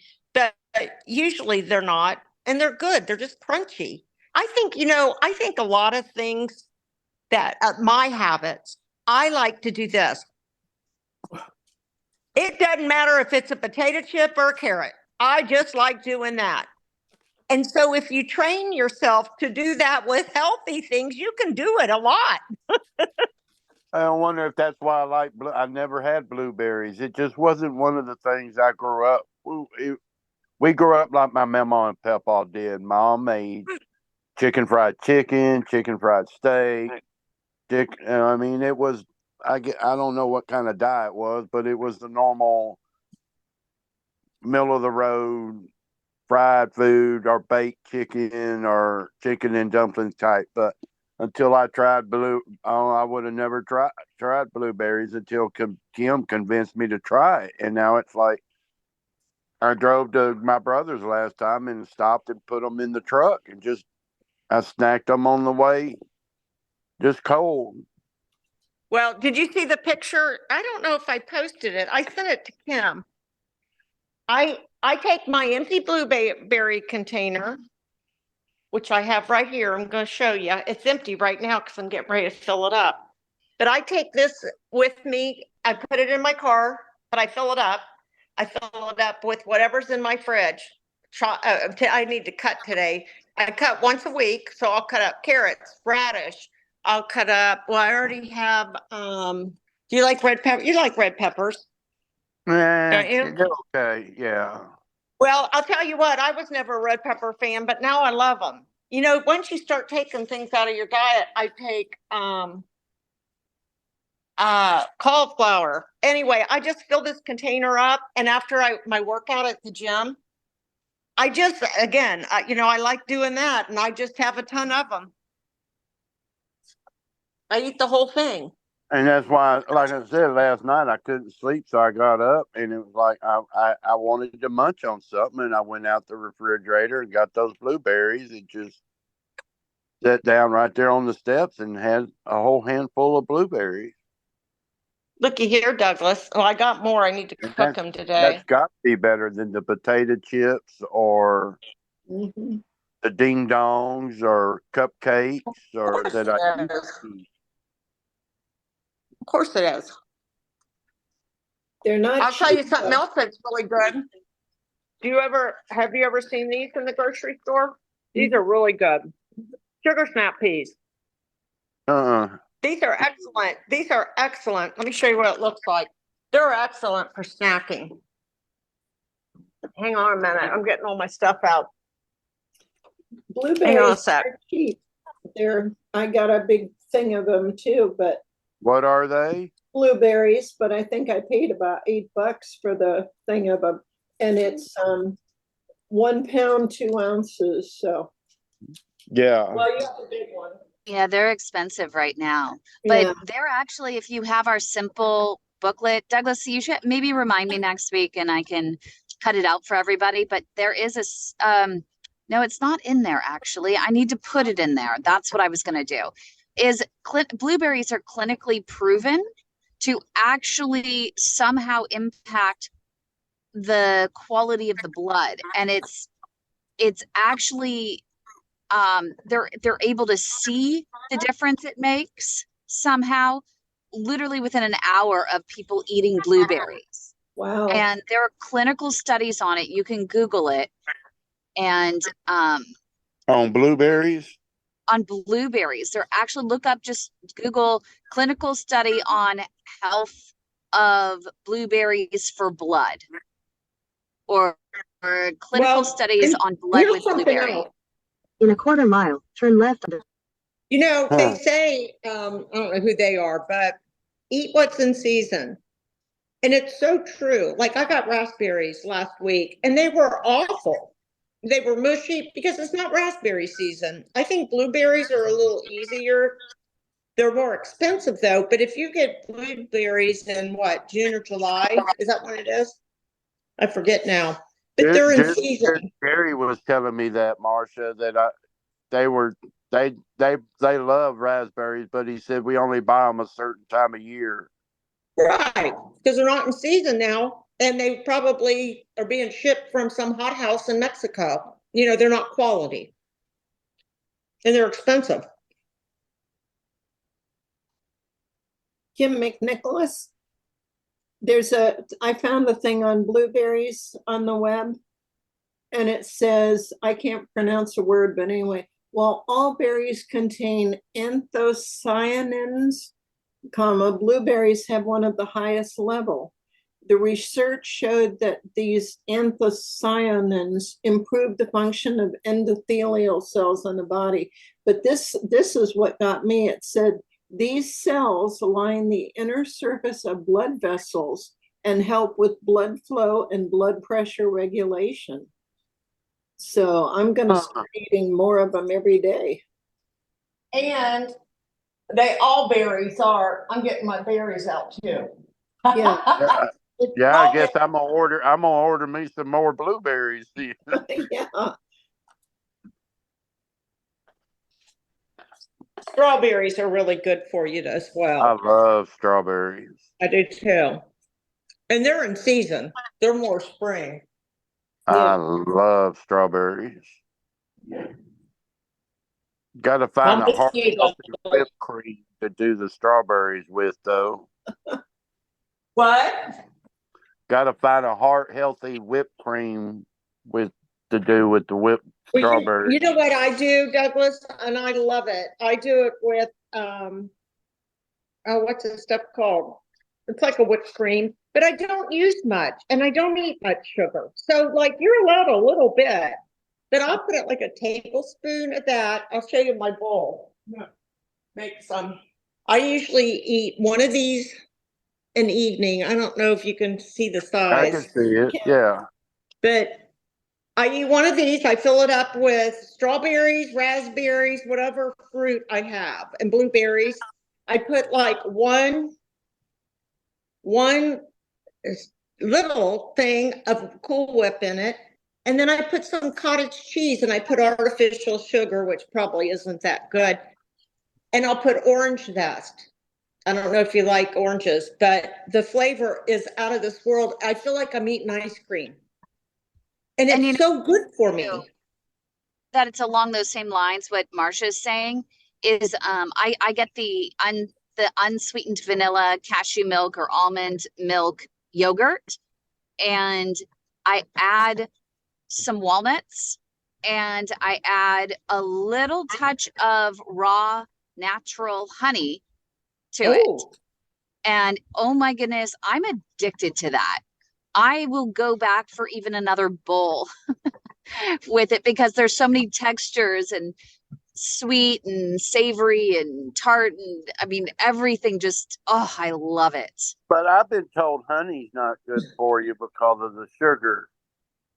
Right, but if it's better than the other sugar, and it can have some value. There is some value to honey, but don't cook it. Number one, don't eat anything that has it cooked in it. And number two, don't use a lot of it. Just like anything. Like Marcia says, you know what? I'm going to have a little bit of Cool Whip. That's my indulgence, and a little tablespoon is not going to hurt her when the rest of it is all really good things and it's just a touch. And I'm using cottage cheese, which is dairy, but you do need a little bit of, I think, dairy, just not full fat. Yeah, it's just some people are like me and others. Turn right onto Deer Park Road. It can cause inflammation in the body, like my dad and me, and so you don't know sometimes if it causes inflammation for you. But if you're doing great, right.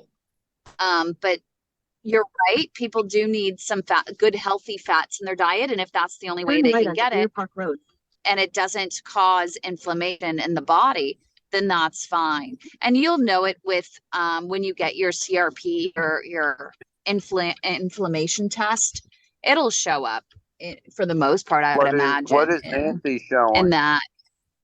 What is that, Nancy? They mentioned cottage cheese, and that's what Can't see it because you're blurred. Can you put it in front of you?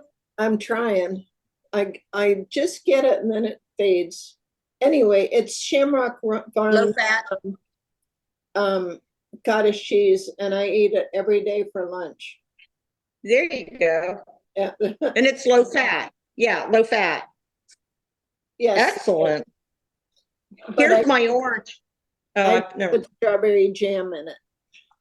Oh, well, strawberry jam, though, you're talking extra sugar. Well, of course, I'm eating sugar, too. Yeah. I bet that's good. How much strawberry jam do you use? Just a little bit? What, in here? And I just put a little bit, just to flavor it. That's just like eating wet, dried milk. Right. Kym, you were talking about the honey. If you do use honey, that you should always use local, because like if you get a cold or something, local honey, the bees are from you locally, and it helps you fight things off. Yeah, I agree. Well, see, I don't buy honey from HEB or that. My primary doctor has, at the end of his counter where you pay your copay in that, he has a gentleman who's a patient of his that has his own beehive farm here in Southeast Texas, and he does his own honey here. And I always buy it when I'm there, and it's enough because I don't use it a lot, but I still like it. So I always buy some when I'm there. I never really liked honey very much. I don't know why. It was never my thing. I've always honey and biscuits. We grew up making honey and biscuits. So yeah, honey was. And pure cane syrup. But I don't have.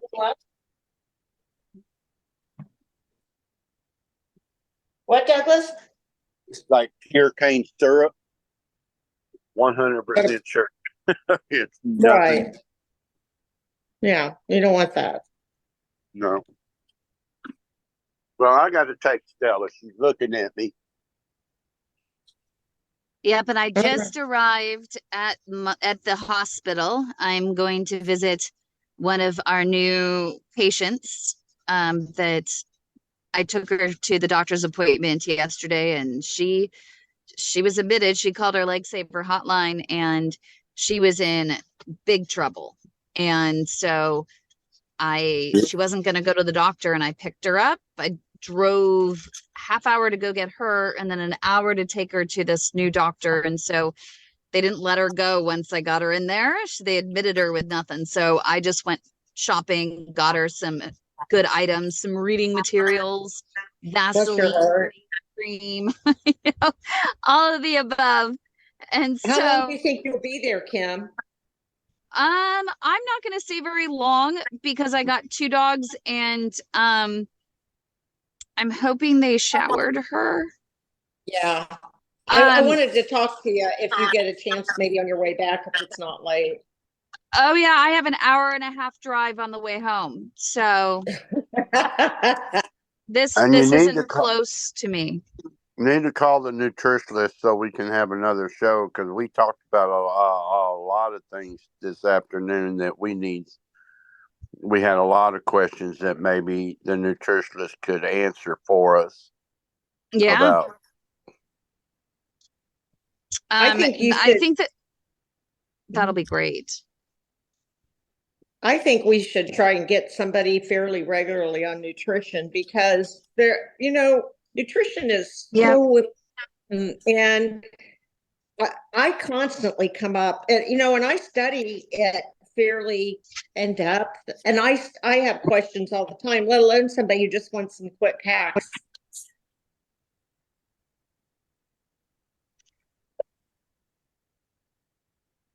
And that's a good thing that we need, because it's constantly changing, isn't it? Well, some of the basics don't, but yeah, some of the I was products constantly changing about what I eat, like asparagus and like blueberries, and do I need, is Wright's liquid smoke really that bad, or is it just one of those things, Douglas, remember when you go to the grocery store, this is what I have learned, is to stay on the outer edge of the grocery store. Because most of the boxes and the canned goods are on the inside. Yeah, but the macaroni and cheese is on aisle 6. Exactly. Unless it's Easter, then you can eat what you want. No. Well, apparently you did, didn't you? I did. I sent a picture of my plate to Kym. I don't know if you saw it yet, Kym. Is she still there?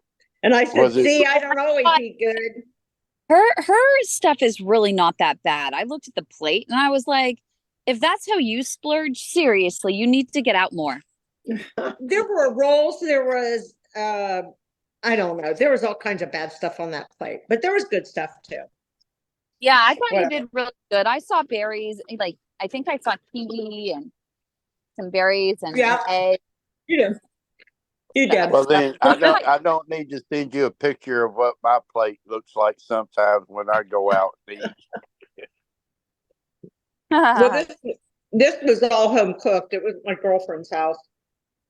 We did Easter yesterday. I'm going into the hospital, guys. I love you all, and again, thank you for the discussion, and thank you to Josh for helping us out. And he's just playing such an integral role in helping us so much. And he is, going to help us put the show and get some of these clips up that'll help so many other people with so much great information. And Douglas, thank you. You did a great job getting things going. Once you, sorry to distract you from the NASCAR race. I was like, Douglas. I was looking out to my neighbors. I'm now in the middle of the Hatfield and McCoys. Because, yeah, Billy's brother died across the street. His brother died 2 weeks ago, and now Billy owns half the land down here. Some of the land he shared with his brother, he never put in his name. So now the family's fighting over land and houses. So I'm stuck with my 5 acres in between the Hatfield and McCoys. And they were out there at the beginning of the show, and their hands were all over it was like I was waiting for the first gunshot. Oh, that's what you were distracted, worried about you. You look You were a I little was, like, I was waiting for the first gunshot because I pulled out my 9mm just in case I needed my protection. I'm gonna jump off, guys. All right. Bye, everybody. I'm going to hop off too. All Bye, right. everybody. Thank you. It was an So awesome group. Nancy, one night this week we're gonna do it, okay? Yeah, I was gonna say, we've been on this particular show for 4 hours, and you were worried about whether or not we'd have enough to talk about in 1 hour once a week. Yeah. That's true. I almost wonder if 1 hour isn't long enough. Well, you know, we say it's going to be an hour, but it always goes over. It always does. Because I'm retired, and I can sit here and do the Zoom, but I'm not going to cut it off at an hour if it's that kind of conversation we need to have. Right. I'm not going to cut anybody off. I'll sit here for 4 hours on a Wednesday night till I'm blue in the face if I have to let people share. I'm not going to cut it. Well, your hour's up. Sorry. Yeah, Checks that's in awesome. the mail. No. That's awesome. So that's what we're going to do. Okay. Sounds fantastic. Go beans. Y'all have a good one then. Thank you. You too, Douglas. All right. Bye. Bye, Josh. Bye, Douglas. All right, buddy. Bye, buddy. Thank you, Joshua, for hosting. Oh, my pleasure, Nancy. So, all right, I'm leaving. Have a happy Easter. Bye, you too.